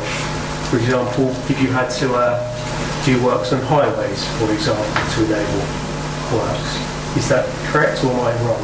Yes, there are pre-commencement conditions, but the pre-commencement conditions be agreed with the applicant, and equally needs to be agreed with the landowners, i.e. being the highway authority. So at present, if the highway authority is saying don't agree with what's been presented, That's part of the point I just alluded to. You can't have condition requiring somebody to make an agreement with the third party because it's not in the council's control. Just to indulge me for a moment, if the surgery had been served notice, where would we be then? They're not intentionally homeless. If this was a family being thrown out for whatever reason, we'd have to do something. We've got 8,000 people going to be without a doctor, or at least they'll have to go to the bus stop to be seen. It concerns me, but we can't disregard. I've been in the trailer plenty of times where I've heard, but the measurements are wrong, or but we did do this and we didn't do that, or whatever. And I do hear from the other side. Unfortunately, I've got good hearing. And it just concerns me a little bit. If these guys are served notice tomorrow, and we actually went through with refusal tonight, where would we be? It is. I'm afraid that's not a consideration. I knew that. Okay, Councillor Ritchie. I was about to follow up Councillor Smith by saying, actually, it's all the Labour Party's fault. Back in 1946, when it created the health service, he eventually gave way and agreed that GPs would be independent contractors rather than employees of the civil service. However, I didn't put my hand up to give you that little bit of history. It just struck me that there is something about our procedure for looking at applications that sort. Generally if there's a very long, complex application, and if the officers are minded to recommend it, that it be approved, we normally have pages and pages of conditions, many of them fairly, doing a cut and paste jobs from other applications about, about starting times, about times for access for construction traffic and all the things that are normally there. But because the recommendation is that it be refused, we don't actually have these. Is there some way in which there is a standard set that can be brought out? I was looking at the conditions because I assume there's been a little bit of discussion about affordable housing. That is a thing that would not appear in an outline application, it would come in the main application. Is that right? I'd just like confirmation on that. Or are we being asked, is the council being asked to approve, being asked to approve an application that is based on 10% affordable homes only? It is. Yes, you are. Keith. Yes, I was just going to say, what's been set out now in terms of the outline stage, it can't be varied at the later stage. Although you can tinker with the actual details of the design, the basis of the permission, like what you just said, the 10% affordable housing and the surgery, that would all be part of the outline plan permission. So that can't be deviated from further on. In terms of conditions, I think the honest answer is, although Jim was the case officer, we didn't get to a point where we felt we could recommend it with conditions, otherwise we would have done. And that's a problem. As I say, the application's been around since 2017, just shows how fast the answers to the requirements. And if members do actually want to approve this application, my advice to you would be we're going to have to defer, because we're going to have to effectively then go away saying members want to approve this, but we then have to start negotiating to find law what all the planning conditions are going to be that they have to approve. And also, as I say, we can't have certain things as conditions because they're ruled out because they don't meet the 6 tests. Stuff like that's going to have to go into a section 106 legal approved, and it's also going to have to be thrashed out. And what I would probably say is if we do approve it, then it's got to come back to committee once we've got all those conditions, once we've got all the terms of those section 106s, exactly so we know what you're getting into. Okay. I'm going to ask Councillor Frost now. whether you'd like to speak. I want to say I love this medical centre just as much as everyone else does. Everyone I know loves it. As far as I can tell, it's one of the best medical centres in the area, if not the country. So my position is I wanted to be a thriving medical centre in Byfield, but I wanted to be a thriving medical centre in Byfield forever, not just for the next few years. And I want to explore this thing that Councillor Macken touched on, whereby that looks to protect the community forever. And can I ask through you, Chairman, a question of John? Is there any impediment? Is there any obstacle that would have prevented the applicant since this came in 2017 from putting in place a covenant, say under the ownership of Byfield Parish Council, that would have preserved this as a community amenity forever? I'm not suggesting for a moment that there's any plans to do otherwise, but unless there's something in sort of statute on the land registry, I share some of the concerns that have been planted around tonight. Through you, Chairman. Place of covenants have no place in planning. The applicant, I believe, is not the landowner. So it'd be down to the landowner to be agreeable as to whether or not they'd be prepared to allow a covenant to be placed to ensure that the land itself is not used for any alternative uses other than community uses. But that is outside the planning remit. Quite, but Sharon, can I come back to that? Have you had any such undertaking from a landowner? No. That wasn't. And just because it was mentioned, it's fed some sort of uncertainty in my mind about whether or not the leases come up. Is there? Can we put that to bed?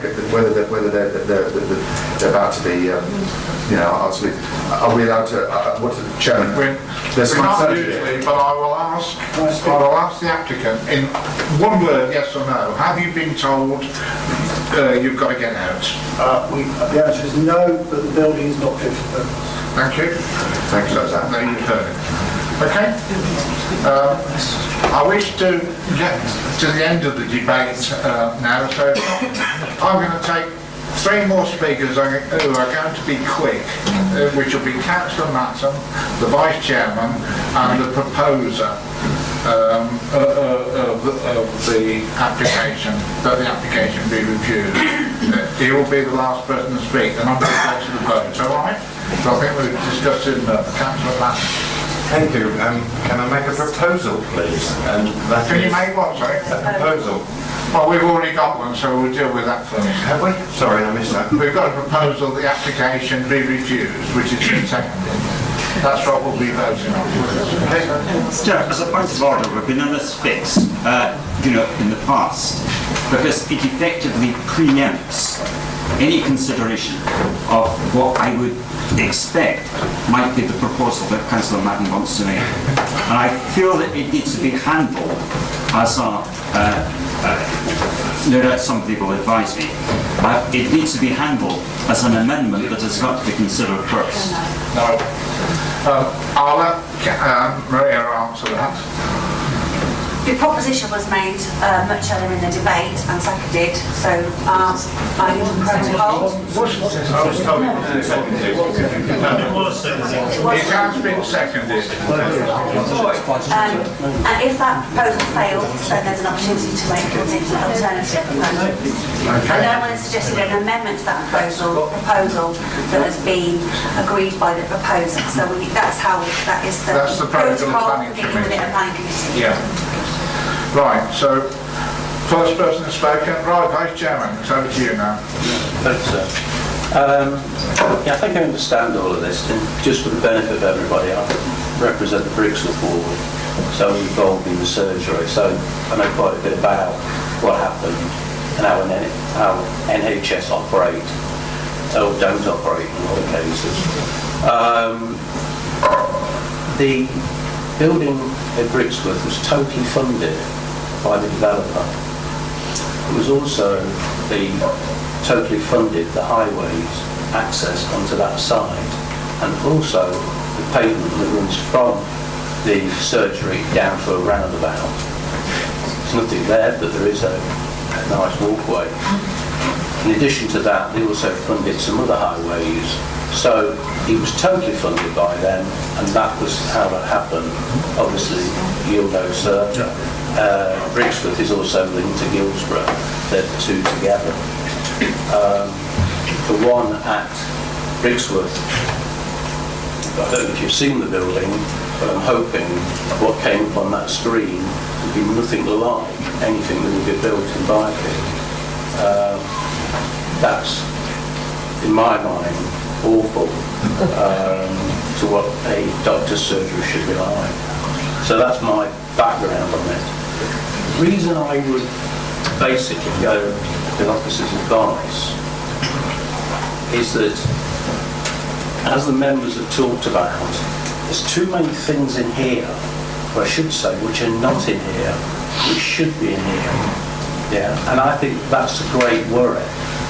I don't think that application has been put together very well at all, considering what people want, whether it's the houses or the surgery.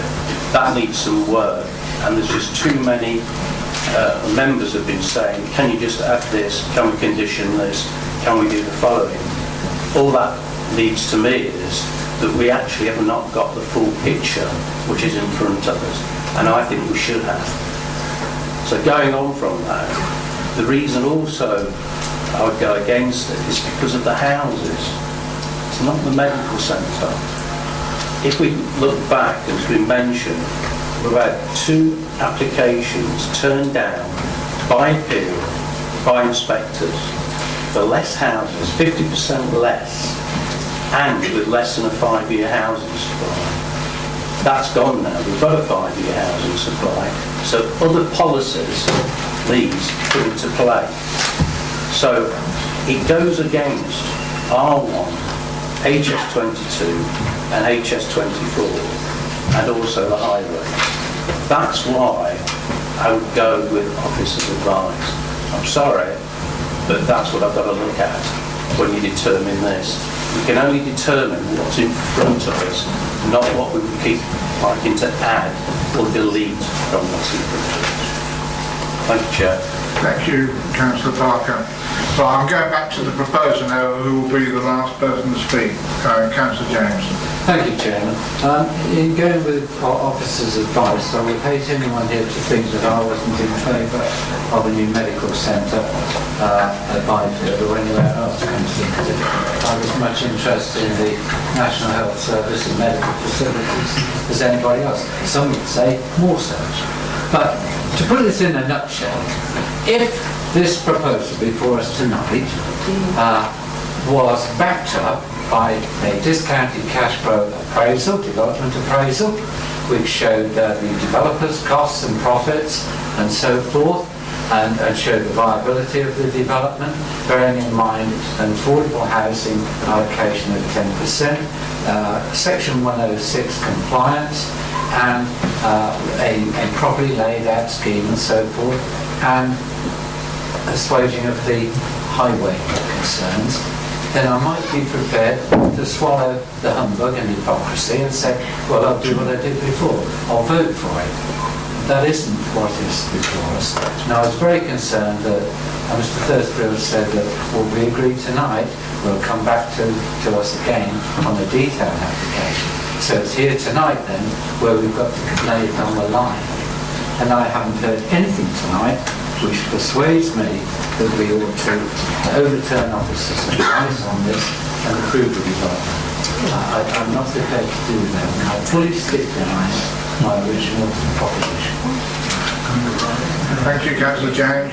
And I'm sure Councillor Wesley is aware that he walked in during the planning application, so he's not able to vote because he wasn't here for the whole time.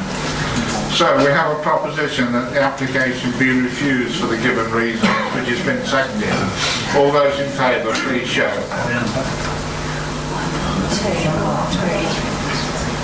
Right, all those against? 3, 4, 5, 6, 7. Right, that's as a lot. Can I make a proposal, please? You can. Can I propose that we follow Mr Thursfield's advice and we defer this application so that officers consider all of the conditions that we might like to place upon this, and with an appeal to the developers to get in contact with the Highways Agency and come to an agreement with them. This is just an appeal to them, this isn't a condition for deferral. I'd feel a lot happier about approving an application if the safety risk of the highways was sorted out. I'd like to propose that we defer the decision then. Okay. I'll second that, Chair. Do you you'll second that, will you? Okay. Anybody wish to speak on that proposal? Councillor Daventry, sorry. Yeah, I think Councillor Martin is sort of coming from the gist of where I was coming from, which is the lack of actual information. What I would like to see in the deferment is a proper case made for the new medical centre and put all the nuts and bolts together in a report as to what's wrong with the current one, why is the new one going to work, and all that sort of thing. But I think, this report is littered with many, if we only had the information. So I fully support what Councillor Martin is trying to do. Nobody else wishes to speak. We have a proposal that the application be deferred for the given reasons, for more information and liaise with the highways, etc. All those in favour, please show. 1, 2, 3. All those, there can't be anybody against because there's only 10 of you and one can't vote. So that will happen. So I'm afraid Chairman, we counted 9 on the, I think there's 10 yes, but one of them can't vote. No, there's 11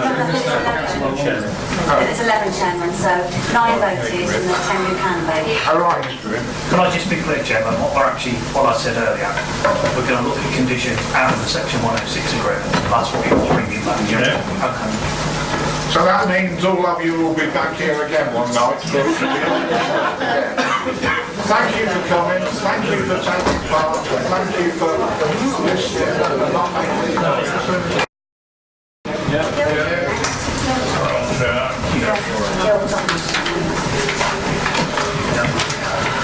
Right, we're all ready. Okay, the next application is Daventry 0579. Yellow top first, I beg your pardon. Yeah, it's been way too long. The west side of Quick Fire Away, the south of the High Street. Yes, yellow top. Photographs actually present buildings comprised of dilapidated brick barn, some internal boards and some open Dutch barn and a pole barn itself. The application proposes to demolish these barns and to construct a dwelling on the same footprint, to the same scale, size as well as the existing agricultural barns. The new building would inevitably create a more urban approach to function. However, given that there is already an existing building there, officers do not feel that there would be significantly detrimental to the visual needs of the area. In terms of traffic movements, the building is used for storage, and thus the proposals to use it for a residential use would not result in any significant traffic movements that would differ from this. And as you can recall, there have been no highway objections to the proposal. It will allow the modest sized dwelling to be accommodated on the edge of the village. Consequently, officer recommending this be approved, Chairman. Thank you. We have one speaker, Mr. Holmes, from Parish Council. Yes, Mr. Chairman, thank you. You have 3 minutes, sir. Thank you very much. Right. The land is not a greenfield lane, it is Quick Driveway. We believe renaming it and the footpath leading to it is an attempt to divert attention from the trees to both the driveway and footpath. The access is stated as being off an access track. It's not an access track, it's a footpath number 8, which the proposer has put horse stables across inside the field behind number 95 Street.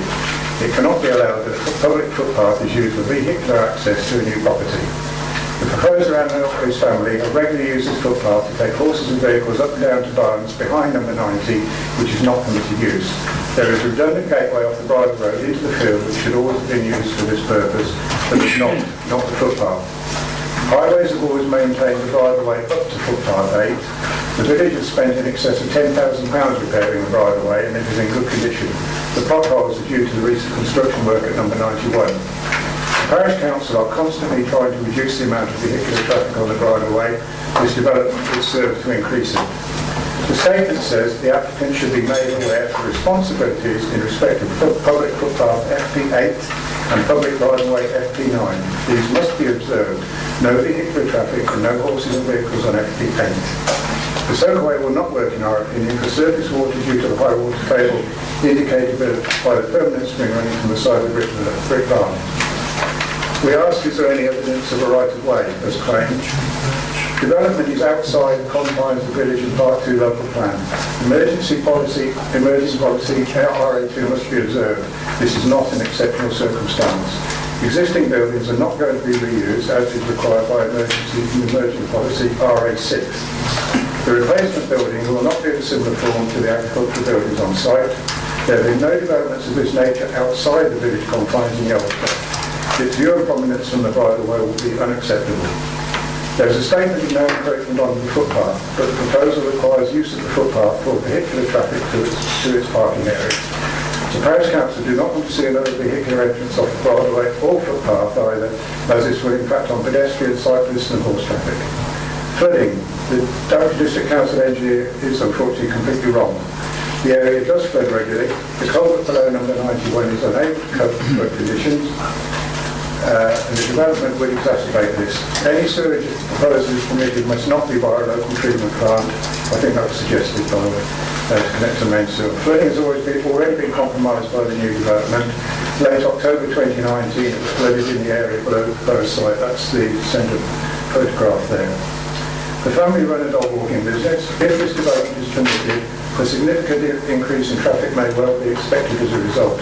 If the development is allowed, then no business should be permitted to run from there and no letting of the premises permitted for family use only. Thank you, Mr. Chairman. Thank you, sir. There's no local member here, but he did speak to me with a couple of emails, and he showed me pictures of the lane. I know the lane well because I fish and I go up to the canal bridge. It's got an unfortunate name, Cricket Field Lane. It's not, it's a bridleway. It's full of potholes, dents. You wouldn't want to drive your car up there because it would come in bits. So I know it quite well. It does flood, but equally the local member recognises, and I recognise, there isn't a really justifiable reason to refuse it because what is there already. So that's the local member's comments, which I pass on to you. So, members. Right, no members on it. Well, I don't know who did it first. I'll go to you, Councillor Cribbin. Well, so from what we've heard, and I hear the views of the local parish council, but obviously from a planning point of view and local members, there is I don't think there's a planning reason why we can depart from just approving this application on the officer of advice. So I propose we approve the You propose we approve it. Do you have a second then? Councillor James again? Do you wish to say anything, Councillor James? I'm quite happy with the officer's report and strengthened by the comment you made about the local member's observation. It's not Yellowstone's best road, is it, sir? It's not bad now, sir. Right, we have oh, sorry. Councillor, yes, you'd like to speak. Yes, I don't have a particularly strong feeling on this one, but the parish council knows it's outside the village boundary. Why do we have village design statements and things for village neighbourhood plans if we're then going to agree something that doesn't actually match with them? I just feel that, to me, the starting point, because I don't, I can accept that what is there is not particularly beautiful. I have walked the area on occasions. It's not particularly beautiful. I can understand that some might feel that a house would be better, but for me, The default position has got to be, well, what do our policies actually say? Well, unfortunately, Councillor, very often the parish council interpret the village design statement differs to the planning officers. They have a different interpretation of some of the points in there. But I'm sure they can answer themselves, can't they? Sorry, it's engaging in the conversation, Chair. Right. Sorry, it is relevant to this application, Chairman, we're just checking on the legal issue. Yeah. Do you want to say something, Chair? Yes, through you, Chairman. I think with the report, we have identified that it's outside the confines of the village. The report equally identifies that we have to consider what harm would come about as a result of that proposal. In my opposite opinion, into the proposal would place an existing building is of the same height, scale, on the same footprint. And as such, in terms of the introduction of a new building with those dimensions, we don't feel there's any considerable harm. Okay. Right, we have a proposal, the application be approved, which has been seconded. All those in favour, please show. 1, 2, 3, 4, 5, 6. Those against? 7, sorry, 7. Well, because the Vice Chairman, because the local member asked that, I'm going to vote as well. Okay, so 7-2. The application is approved. 7 votes to 2.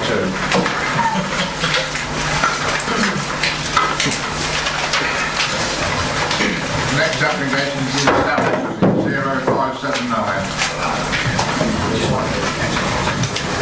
Oh yes, sorry. Thank you, Councillor Fox.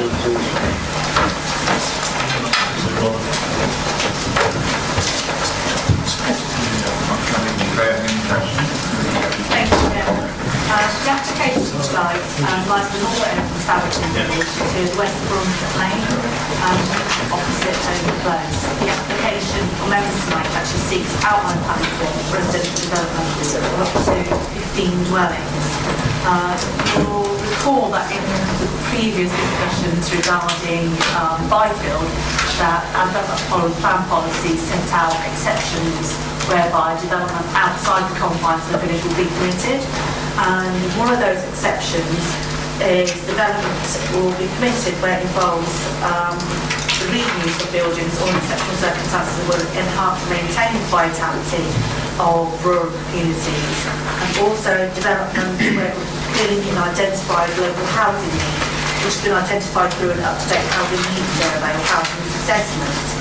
And we also confirmed that a housing needs survey was carried out, which did identify a need for 15/16 units, and this development meets that proposal. And as such, officers considered that it would meet this criteria of exceptions, and I'll recommend the application be approved on that basis.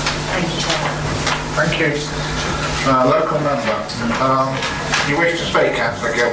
I do, but... Right, you've got 3, well, you can speak now. No, there's no one else speaking. Okay. Oh, Chairman, you've got speakers. Oh, sorry, I That's think what I mean, that's what I meant. Have you got any? having this break in between, so I do apologise, Mr. Speaker, sir. We have Mr. Wilbraham. Thank you, Chair. Nice to see you again. As mentioned, the application is for outline for up to 15 dwellings. It's located off Waterston Lane, opposite Home Close cul-de-sac. There are no technical objections or conditions suggested for matters to be dealt with at the reserved stage. As mentioned, we're meeting an identified need, including affordable housing, from the 2006, I believe it was, housing needs survey carried out by the village, and as such, we consider it to be exceptional circumstance in agreement with the officers' thorough report. Thank you, Chair. Thank you. Right, over to you, Councillor Gill. Right, thank you, Chair, for allowing me to speak. I would like to stress that I am speaking as in my district councillor role here and not as my parish councillor. I just needed to say that for avoidance of doubt because I am a Daventry parish councillor. I speak in support of the officer's advice and would like to praise the report that has been written, as it is a good, balanced report, I think, that gives both sides of the argument. As you will probably know, the recent Daventry development plan failed by 7 votes. Yes, just 7 votes.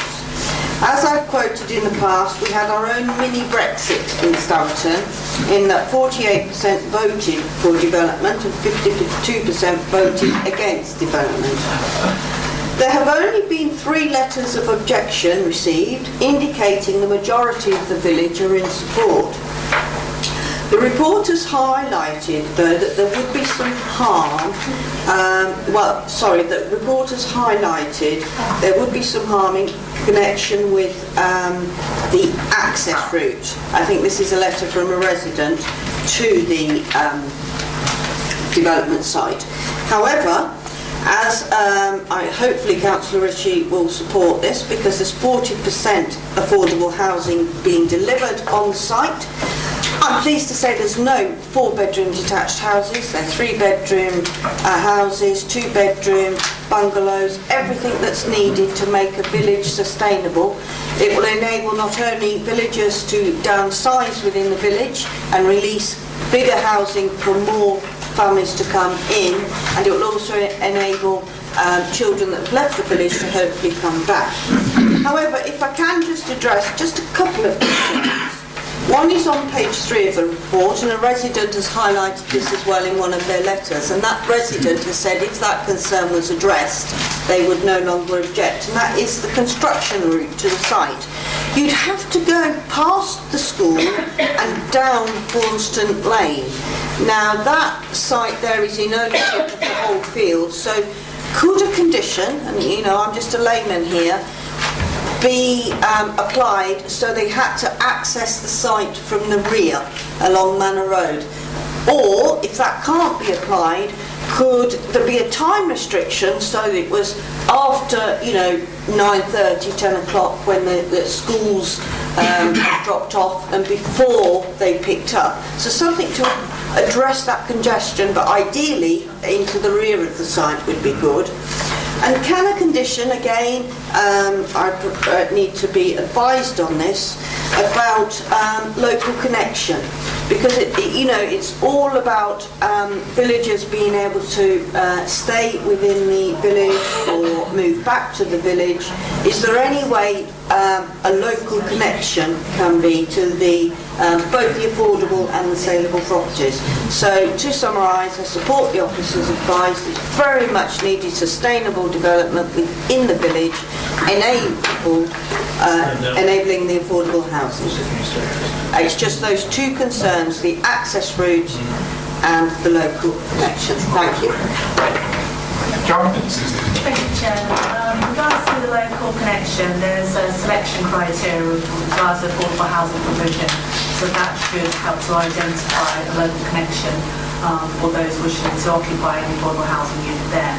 With regards to the routing, you'll see on the report there's actually a construction management plan and condition set out, and that requires that the routing be agreed with the highway authority. Well, not necessarily gain the routing which you presented, because it will be subject to the safest possible routing for the construction vehicles in order to enable their deliveries to come to the site.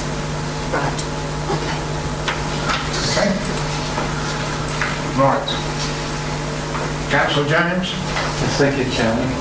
Yes, I find this is a sensible, simple layout, and it's a sustainable location. It provides affordable housing in compliance with policy, and may fairly be treated as an exception. So I'm quite happy to propose that we approve this application for the purposes of this.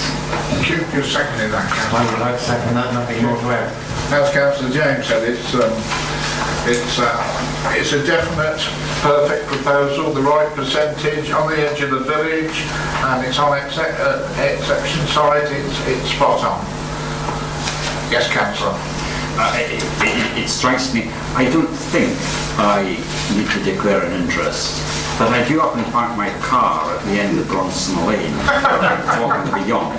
But that's probably no more than your fishing trips.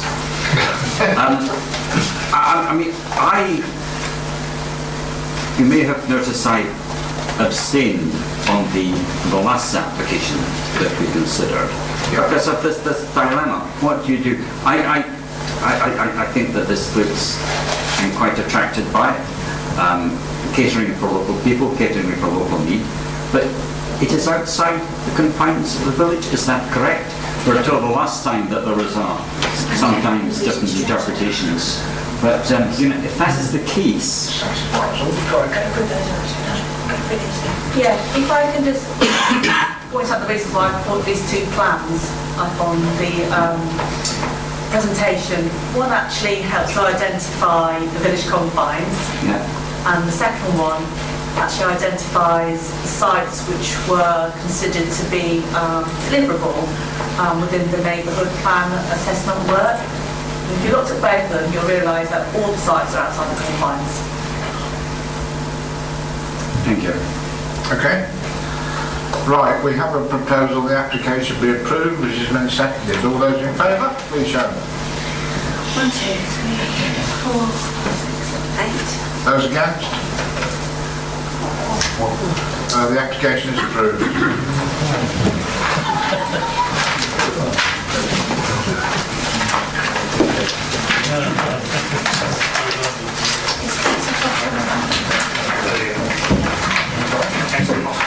Councillor Guildford, could you ask Councillor Foster to come back in on the way out? Oh, right, okay, well, he's got made the job. As you'll miss the next application. Right, okay, I'm rushing. If there's a man standing out there, tell him to come back in, can you, please? Put his thing down, are you sure he hasn't gone? Well, no, I thought he'd get back saying someone in their car so I can get out.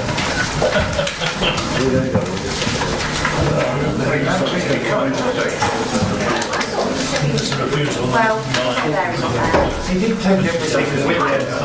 That's why he's put his badge down, so I think he's gone home. Okay. Thank you. Right, next application is Week 0812. Chairman, double shower for the host property on 6 West. Somebody speaking. And erection of a detached dwelling. The site's clear within the confines of the village. However, this will get the need to consider the matters relating to the protection of community on existing residents, impacts on visual amenity and the highway impacts. Officers consider that whilst the principle of the dwelling on this site is considered acceptable, the proposal was presented before members tonight about overbearing the impact on the garden area of the neighbouring property would have a detrimental impact on the visual amenity of the area and is unable to meet the highway authority requirements in providing sufficient parking provision, and as such we're recommending the application be refused. Thank you, Chairman. Thank you. We have another speaker, Mr. Cockrell, is it? Yeah. Yes. Over to you, sir. You have 3 minutes. Thank you. It is noted that the highways objections are in response to the original submitted plan. No comments were submitted on the revised plan submitted despite providing the authority with the extension of time, 2 months to the determination date. However, please note the following response to the original comments. It suggested that the shared driveway should be 4.5 metres by 10. Although this is existing and is not proposed to change, other than resurfacing from tarmac to block paving, there are 2 proposed parking spaces to the new dwelling, which are 5.2 metres by 3.6. They are wider than the minimum requirement of 2.5 metres, but do not need to be 1 metre longer than 5 metres minimum, and they are not on end to the dwelling. Actually, proposed boundary to boundary is 10.6 metres total, so parking spaces can actually be 5.3 metres by 3.6. It's noted that 2 parking spaces are required to the existing dwelling in accordance with NCC parking standards. This is incorrect due to the age of the property. It is only implemented with 1 space originally. This space is to be replaced at the front of the existing dwelling, and it's 4.5 by 6.5 metres, which is in excess of the minimum requirements. Other comments. There's no windows to the west side, so can't overlook the neighbour's garden as one of the neighbour's objections. Another house boosting the Norwegian economy. It will be timber frame and it's very efficient, can reach a U value of 0.19. There's 2 detached houses, similar type, that's proposed, and it's only 112 yards away on West Street. I did have some photos sent to me, so I don't know if you got them or not. Photographs.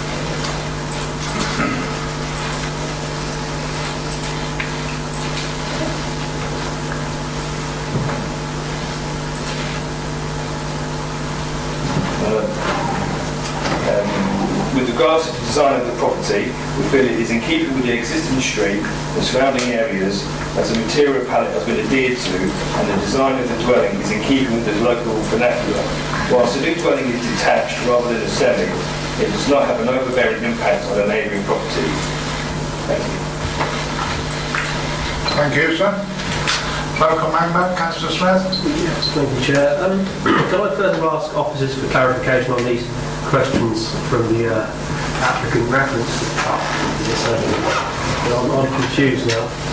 I think other members are probably as well. Can you speak up a little bit? Sorry. Yes, I'm asking whether we can have clarification on the parking. That's the problem, I believe. I think in terms of the original dwellings, I believe the original dwellings were constructed with a garage to the side, so just a single one. So it would have resulted in parking space in the garage and parking space in front of the garage. Irrespective of that, what the highway authority is saying is that based on the bedrooms which are accommodated within each dwelling, there's a requirement for 3-bedroom houses to have 2 parking spaces per dwelling. So in this case, there were necessity to provide 4 parking spaces, 2 for the existing property and 2 for the proposed. Their concern is that there's insufficient capacity due to the constraints of the site to accommodate this. Okay. Well, I don't agree with that, to be honest. I know Westway. It is tight for parking, there's no question. But as you can see from some of the photographs, people basically got rid of their front gardens to have parking. I'm not sure, obviously, on whose land is what there, and clearly it would be tight. But I'm not privy to who has any easements or whatever else on the site. I think probably I'd like to listen to a bit more discussion from other members. Yeah, it's a tricky one, I think. Okay, anybody else wish to contribute? Well, somebody better anyway. Councillor Wesley, then Councillor James. Yeah, the speaker said that it's not overlooking. I'm not quite sure on the effect of the amenity of the neighbouring property. What,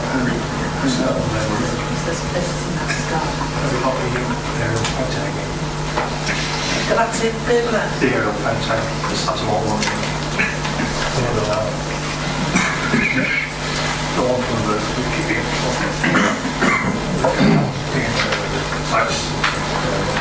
basically this relationship, isn't it? Looking across here. Can you drag over a bit? Going across there.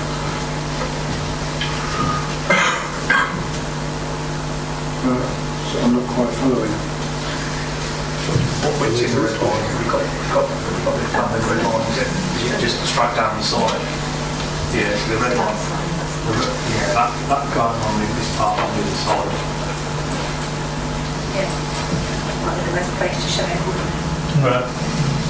So that's the red line for the existing property that is effectively going to be subdivided. That's part of the application side. That's the proposed site. So the site immediately to the west of it. It's the garden of the other property. It's not part of the applicant's ownership. So, I think from here, it's this property, that's their garden.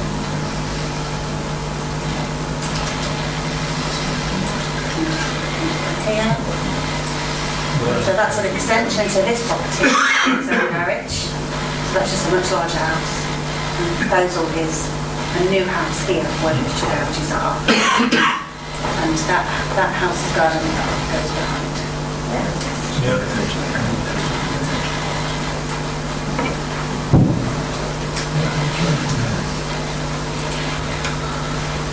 you tell me there's a window in the side of the house that is already there that enables the people within that house to overlook their garden anyway. Because we see the side of that actually.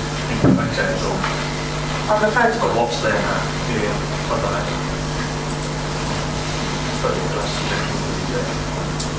That's the house inside.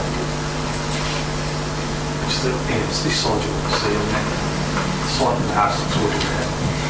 Above the garage. Above the two white garages, is there a window on the side of that house above the white garage? I think Councillor Matton is trying to understand whether It looks like there is a window actually, because there's a window out from what we just asked the applicant. But so you've got the applicant there, you can ask him. Yeah, there is a window, we can see it. You've got a drawing of it at all? Yeah. Showing the existing.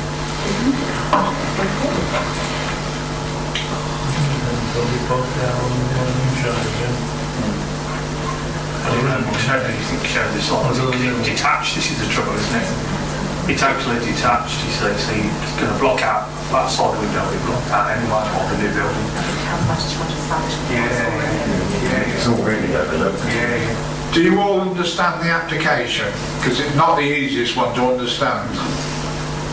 I could just ask the applicant in this case, Chairman, who's got a window in the side and what's it to? Councillor Ritchie. I wonder, Chair, if there is a drawing that the officers have. What I'm finding quite difficult is that when you look at the existing block of houses, I understand it's effectively two semi-detached, but the one on the left has got a large extension on it. The one on the right, I could have understood it if they were talking about a similar extension. But it strikes me there seems very little space there for putting in a detached house. And if there is some drawing that gives that allowed us to somehow visualise how a detached house could fit into that space, leaving enough space for for garden, people to move cars and things. That's exactly the point the officers are making. Yeah. And that's showing one parking space in front of it.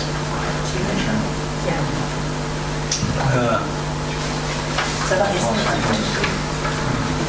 But I'm afraid you can't now, sir. I need a proposition one way or the other way. Councillor James? I propose that we go with officers' advice on this one. This proposed building will be overbearing because of its massing and the way it's its aspect, and have a detrimental effect on the adjoining property. Okay, you have a seconder. Councillor Matton, wish to say something? No, nothing more. Okay, anybody else wish to contribute? Right, we've got a proposal the application be refused for the given reasons. It's been seconded. All those in favour, please show. 2, 3, 6. Those against? 1, 2, 3, 4. By 6 votes to 4, the application is refused.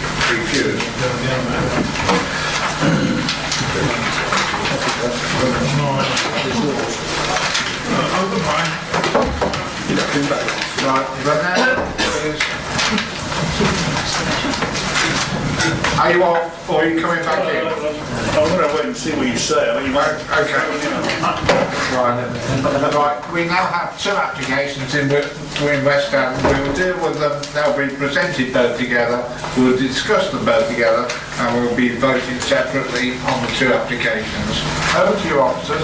Thank you, Chair. The application seeks plan permission to regulise works to be already been carried out on some buildings within West Hampton. I think members are familiar with the buildings in any case, but effectively there was domestic style door which has been just a large part of the carpentries that actually glazed because which is installed on occupation of the unit without consent of the local planning authority.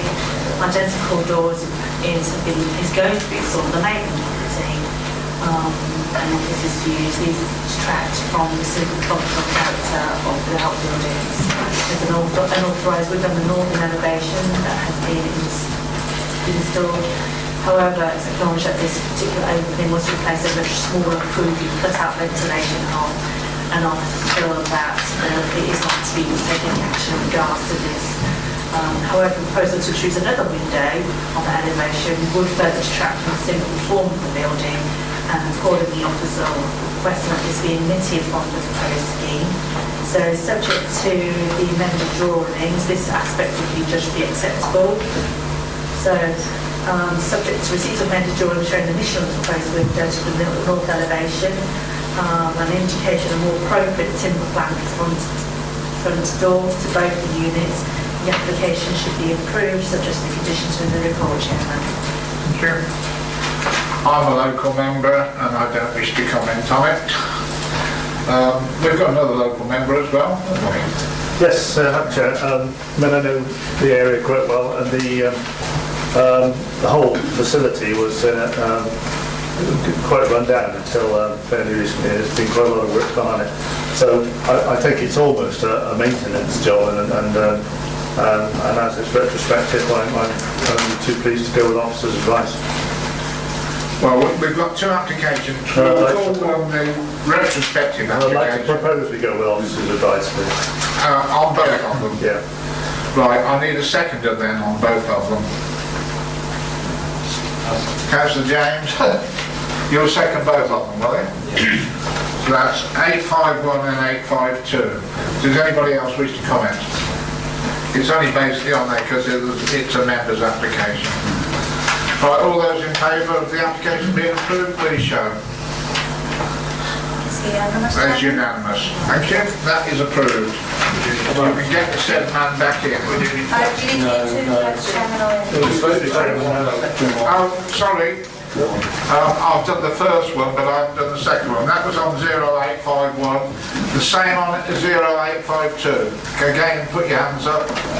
It's got to be done properly. I do apologise. Yeah, that's unanimous again. That's unanimous again. So that is unanimous.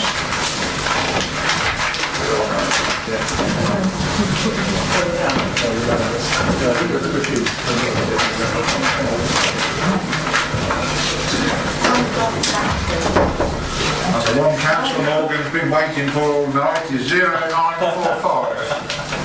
Thank you, Chairman. The proposal relates to the new school in Daventry, and the application seeks consent to change the use of it into a children's day nursery. We'll see from the report that the day nursery will provide childcare services for 3 months to 11 years, but also provide after-school clubs provision as well. There are no physical alterations internally or externally, and as such, officers are recommended to be approved as it is also reuse of the listed building for appropriate use without to the building itself. Thank you. The councillor in Abbey Safe that's on the committee first, which is Councillor Wesley. Thank you, Chair. I did actually see this come through the Town Council, and there was a presentation on it which I thought was very, very good, and I've got them to say that I think I'd like to support it and recommend approval. Recommend that we approve it. It's a proposal, is it? Proposal, yeah. Thank you. First of all, before I go to the second speaker, do you have a seconder? The Vice Chairman, I think, was quickest that time. Yeah. Okay. Do you wish to say anything, Vice Chairman? No, thanks, sir. Okay. Right, another local member. Councillor. Chair, thank you. I've been here so long this year and I've forgotten how to speak. But it's been very good to watch anyway. So thank you for letting me speak. Actually, the only reason really I wanted to speak on it, well, there's a couple of reasons actually. Number one was because I saw in the papers, having made an original comment, that originally the Town Council refused vote against it, or sorry, their recommendation was that we not approve it. I thought it was really intriguing actually, because particularly given where we are in town centres and the need to redevelop them and think about them, and because of the iconic nature of this building, also of course not a planning matter, but of course we own the building. So I guess I don't have to declare an interest in a resources portfolio holder here, or obviously on the occupancy. But actually it struck me as being a very interesting use for the building, and because of thinking forward about the new cinema in town, I had this vision. Wouldn't it be lovely if, particularly on Friday, the young children can get collected, their older brothers and sisters and whatnot, be swept off to the cinema to go and enjoy that, and then before me I had this beautiful vision of this beautiful building being used and having the life brought back into it. So very simply, Chair, I wanted to say to members, please support it. It's a great use of the building, very creative, and I wish it well. And finally, actually, we think about bringing football into town and thinking about ways to create new uses, and I think that ticks these boxes. One thing I would finally say here, Chair, is former councillor Chris Over always writes to us about the clock on the top of the building, and particularly fellow ward members and town members are probably, thank you for showing it so well, I probably had this very often where he's nagging us about doing something with the clock. This is also a plea which he'll probably give you himself. Whoever's responsible, be it the district council or perhaps the new occupants, could they please get the clock always on time, so at the very least we don't get emails from former Chris Over. And on that, Chair, we'd love to see the building well used, giving a bit of life back to the town, and I very much hope members support it. Thank you. It's been nice to speak. So thank you, Councillor Morgan. You bring a breath of fresh air to us all. I'm sure this committee will support it. If nobody else wishes to speak, we have a proposal the application be approved. Are you all in agreement with that? Please show. Unanimous. So the application is approved. Oh, thank you for staying so long, Councillor Morgan. Pleasure. I'll stay to the end now, here, Chair. Thank you. Next one's in Army work, 0960. Thank you, Chairman. Yeah, now it's my turn to wonder why I've been sitting here all night, apart from wanting to say something on life, to be fair. Yeah, this property's been to committee before, some of you might remember it when you see the photos. It's right on the edge of the village. And for some reason I think it's true to say that over the years the parish council have had a bit of a downer on this property because they always object when anybody wants to do anything to it. And there were some extensions allowed, as I say, county committee within the last couple of years, and they've now been carried out. Basically trying to modernise the property, and they now want yet another extension as far as the parish council is concerned, and it's a little bit controversial to them insofar as it's accessed by a private driveway that you may remember. So you see in the photos where it goes around the corner, and there's a property opposite that was a converted barn, which again we did have a committee site visit on many years ago, when it was still a sort of barn called workshop. I'm hoping the photos are going to appear at some point. Anyway, I'll run out of things to say that. Mine's better. Sorry, Keith. Nearly there. Yeah. Right. So that's the property, that's the private driveway, so on the right there is the converted workshop barn, outbuilding, whatever you want to call it, that we had the committee site visit on, and beyond that, the actual road bends, goes round the bend, and it goes down to properties that are in with, I'm not sure it's not the manor, but we call it something, it's a big posh house at the end of the road anyway. So the proposal is it is showing you some of the alteration works that have already been carried out within the curtilage in the building, but if you go back to that previous one, the proposal is to build an extension just there on the end of that cable, project out as far as, pretty well as far as that fence is going. As a result of the parish council comments, it has been slightly modified and it's been set back slightly, and they're now going to put wooden cladding on the edge of the building to try and make it look more like a fence really. And as the officer who read the reports pointed out, it's not much higher than the 2-metre fence. There isn't any overlooking across this driveway to the other property because there's no windows in it. So on that basis, we're happy that it can be approved, Chairman. Thank you. Thank you. We have a speaker. No, we don't have a speaker. No, we don't on this one. The local members in Cyprus doing a grandmother bit, but she is receiving and sending emails and she hasn't objected to it.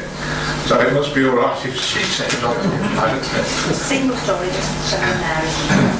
That's not it. So, members. That isn't it. Do you want me to show you on the drawing where it is? Okay. It's, keep going. You've got to get to the proposed one somewhere. Is it proposed at the top? Drag it over. That's it. That's it. That's what they're proposing. Yeah. And that's the timber cladding, that's what that actually says. So that's the hedge. It's perfectly right. It's gone. That's the hedge, that's the fence. So that's existing. I need a proposer one way or another. Oh. I'll tell you what, Councillor Matten's getting as fast as you, Councillor James, and Councillor Wesley's not far behind you either. Councillor Matten, you propose it? I propose that we go with officers' advice. Do you second that, Councillor James? Second. Thank you. Anybody wish to speak on it? Perfectly straightforward application. All in agreement, please show. Unanimous.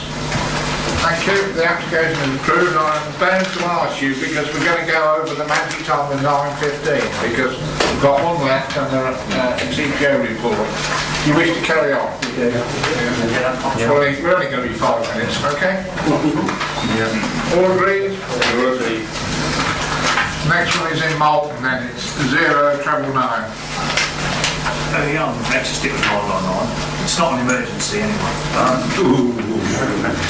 Yes, thank you, Chairman. This application is to change the use of part of what was Malton College premises into Leisure Centre East for Daventry District. So it will become a public building, if you like, a publicly usable asset.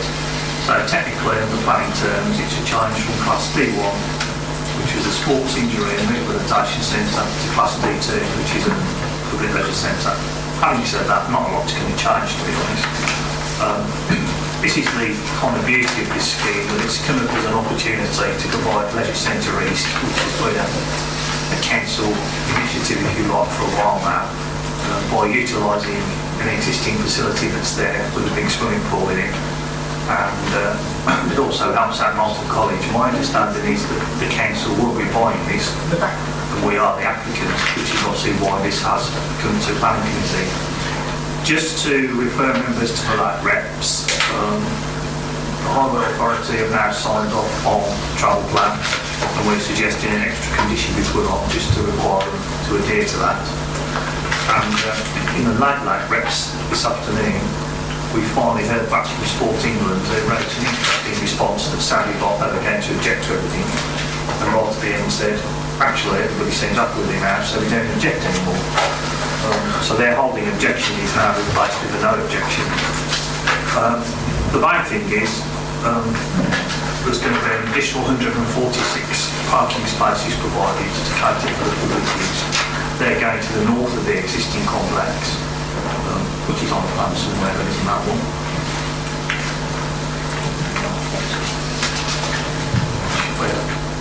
Should be a drawing to sort that out. I don't want the elevation to bring up the spot in there. We'll get it there slowly. There's definitely one left. Next one. Next one.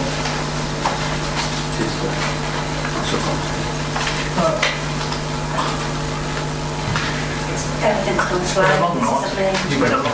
Anyway, I'll whack all that. It's like the car park's going to the north. Where's the photograph of the stadium? Have you got all the photograph on it? Sure, Farmer. Share the stadium. Photos, it's got photos on it. Show the one where we took the stadium. From the aerial photo from the wall. And then you can whack all the mouse. Looks like a medical centre, doesn't it? Yeah, the pool's in this angle bit at the back, which is a bit of a roof. Yeah, this is the kind of area where the car park's going to go anyway. They're extending onto that green area to do the car park. It's extra 146 spaces. That's weird. You keep talking. Anyway, I've run out of things to say really. I was waffling because I wanted the photo to come up. But basically there's a new car park, there's a small link extension that's been built on the back so that people can walk from the pool to the lounge suite or whatever they call it without having to go outside. But my understanding also is that although we've put some conditions on about pre-commencement and development, we understand the council actually wants to take possession of this on the 1st of February, and they're intending to kind of operate it pretty well as it is now while they carry out the works. which I think are scheduled to kind of be finished by the autumn when it goes full-blown public. So we might just have to do a little bit of tweaking of these conditions, but as I did remark earlier, as by that time we'll probably be owned by Daventry District Council, even if we don't comply with them, we can't serve an enforcement notice on ourselves. So we'll just have to be by trust and negotiation with our colleagues in the business team, I guess. But some of those things that say prior to the use being brought into effect are a bit flexible by the sound of it, in terms of there will be some use. The car park will go to the north of here, but that wouldn't whack in there. And just to the north of that is an athletics track, which is one of my areas. So to go in between the building and the athletics track.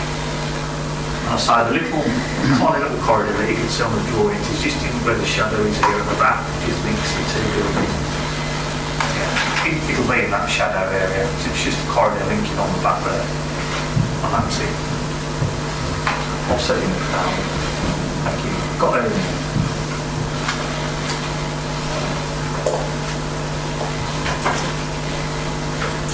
Speaker, Chairman. Sorry. I was getting used to your voice and that was it. I do apologise. Right, Miss Thomas, who's the agent? You have 3 minutes. I don't need 3 minutes, thank you very much, Chairman. I don't think there's a lot I can add, so I'm more than happy to take questions and provide clarification. Thank you. Right, local member, Councillor Curran. Thank you, Chairman. Yeah, it's been a long night for everybody. Everyone's starting to feel a bit tired. Hopefully we can give this the consideration it needs. This is one, obviously, that members will be aware of. It's been through council as the leisure centre east for the east side of our district. They're looking through the report. I think there were some observations that the parish council had made in respect of the access and a couple of other things which have been dealt with by condition. So I'm happy with those. So I think generally, I mean, I don't think there's anything further to add on this to say that I fully support this as a local member going forward, and I hope that our committee will do so the same. So I propose that we accept it as a one-side and approve it. Thank you. I saw it at the corner of my eye. Councillor Smith, are you seconding that? I am indeed, yes. I thought you would do well done. You beat Councillor Mountain that time. Do you wish to say anything? Nothing to add. Okay. Does anybody wish to make any comments? Yes. I'll take you first, Councillor. Yes, I think this is a wonderful facility. Councillor Ritchie next. And it's going to be a benefit to people in both Northampton, Malton, and of course to Western Favour in particular. And it's every credit to the business team for investigating and pursuing this proposal and eventually negotiating a price which was acceptable to both sides, and it's a satisfactory arrangement all round. And I'm glad that it doesn't present any huge planning problems at all in passing this. Thank you, Councillor. Make a good medical centre. Councillor Ritchie. Yes, thank you. I wonder if the others can go back to the actual drawings of the building that give the two aspects, because well, there's a car park, you can't rule that. There's a new car park. There actually is a lot of relevance in saying there's a big car park, but you'd wonder that the two aspects, drawings of the two aspects of the building. There was something I wasn't quite clear on one of them. Yes, there aren't any external alterations apart from... No, I'm talking about one that gave a couple of architectural drawings. There we are. The drawing doesn't say, but looking at the aspects that's shown on top, there's a funny pattern on the roof, which I assume solar panels. Yes, it is, yeah. My question is, why are there not many more solar panels all the way along, if that is the right side of the building for having solar panels on? An understanding is that we cannot, at the moment, unless we find ways of changing our own planning policies, compel other developers to maximise the use of solar panels. But as this application is coming from the District Council, we're in a position to actually set an example and to actually do a little bit more than that. Our understanding is that this application was not actually discussed with the people within the District Council responsible for monitoring greenhouse gas emissions and for energy efficiency. And I feel that we need to establish a practice when we do things in the District Council to take every advantage of things. Oxford City Council, perhaps jointly with Oxfordshire County Council, has recently gone for a project which is also a sports centre and also has a large car park, over which they have put a canopy with, I think I'm right in saying, over 1,000 panels, an absolutely huge canopy, rather than what might be about 20 on the roof that is shown there. Are we being ambitious enough? I support this application because it is a good project. I just wish that it were a great one. Thank you, Councillor Ritchie. You are consistent because you bring this up regularly. So, fair enough. Proposer, you'd like to speak again? I just wanted to return from what Councillor Ritchie said. I mean, obviously, we're just refurbishing an existing building at the moment. I suppose it doesn't preclude us from the future, and it's something I would probably support as well, to say, if we've got the funding, then as a district council, we consider putting further solar panels on that building in the future.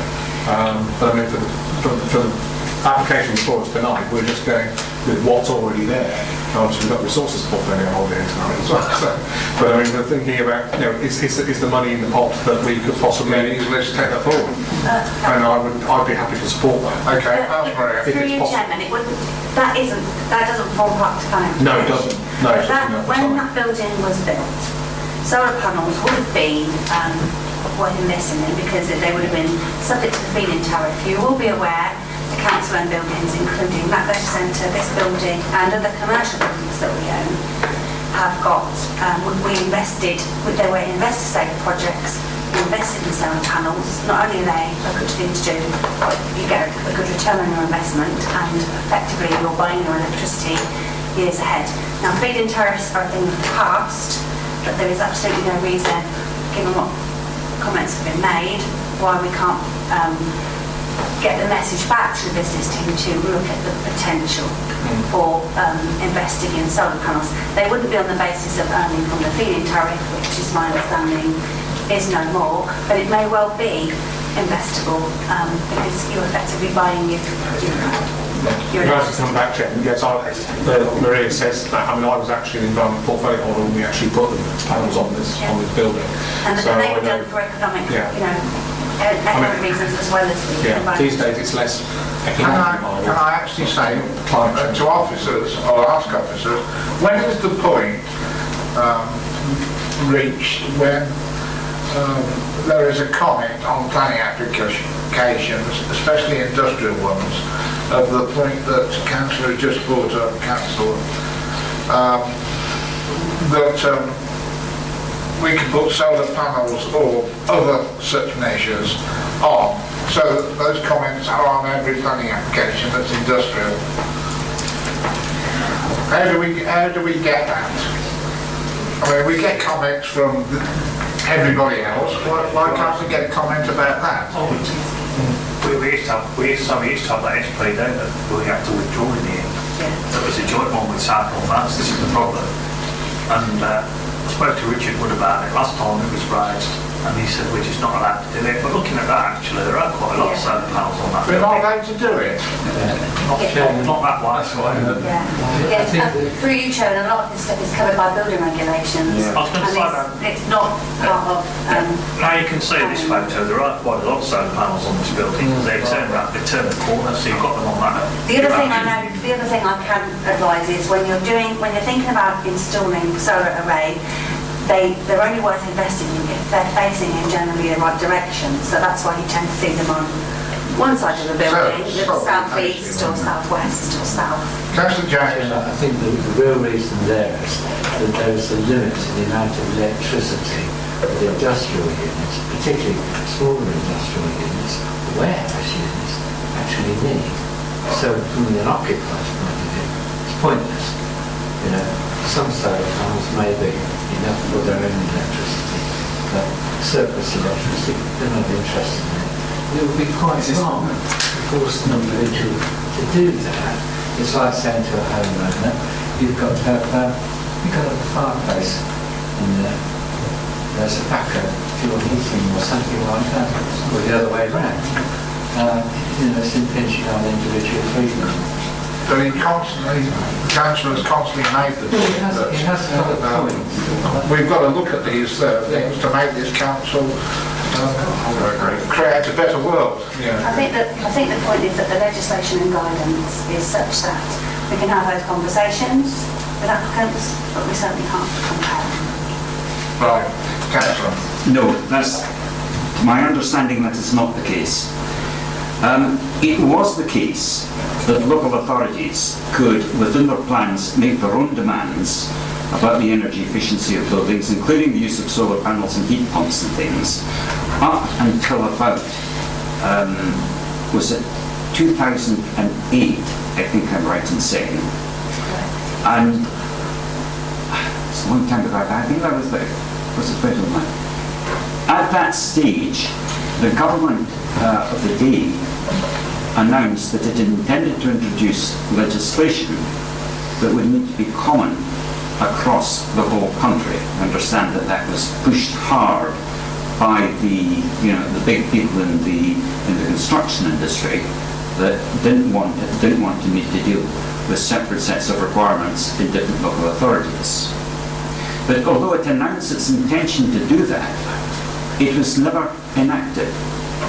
And there are so many councils today that can go ahead, that do go ahead and put in their planning rules requirements, unless there's a good reason for not doing so, to make sure that it's sometimes expressed as a certain percentage of a building's energy needs has got to come from renewable sources. So it is open to us to make that change. The situation may change because, as you will be aware from the last council meeting, the government is consulting on having much, much tighter standards that will apply to all local authorities, and that may be brought in next year. But at the moment, my understanding is that we cannot compel an applicant to do it. We could encourage them, but there is a difficulty that until we actually change our own planning policies, we can actually do it. But it doesn't come back to the point that you may say that it looks as if there are quite a good array of solar panels there. There are other local authorities that are covering the buildings in solar panels. If that is a sports centre, there will be a very high usage of electricity on showers and things like that the sports centres require. Our own leisure centre here is one of the biggest component parts of the Daventry District Council's emissions, and that's in spite of the fact that there are already some solar panels in the roof. So I don't accept that Councillor James's point. However, I'm in danger of straying onto a separate subject for discussion.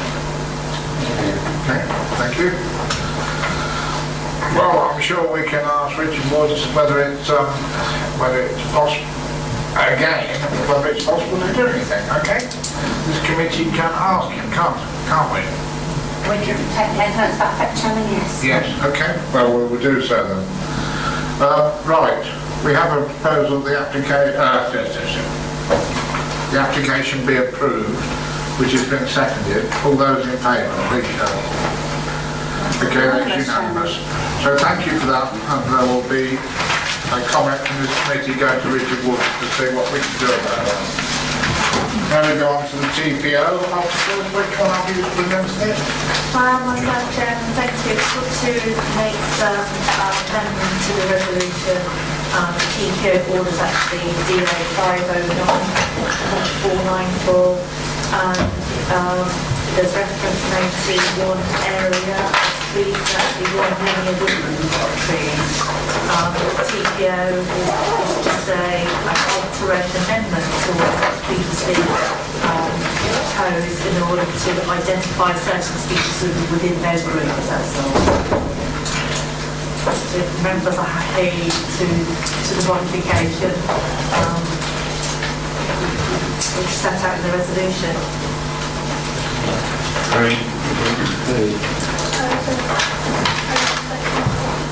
Sorry? You've done it quicker than I can. So proposed by Councillor Smith and seconded by Councillor Massman. Yeah, you got it the wrong way round, I bet. Right, all those in favour, please show. Good. That's unanimous as well. Well, thank you. I'm sorry it's been a long night for you, but the first one was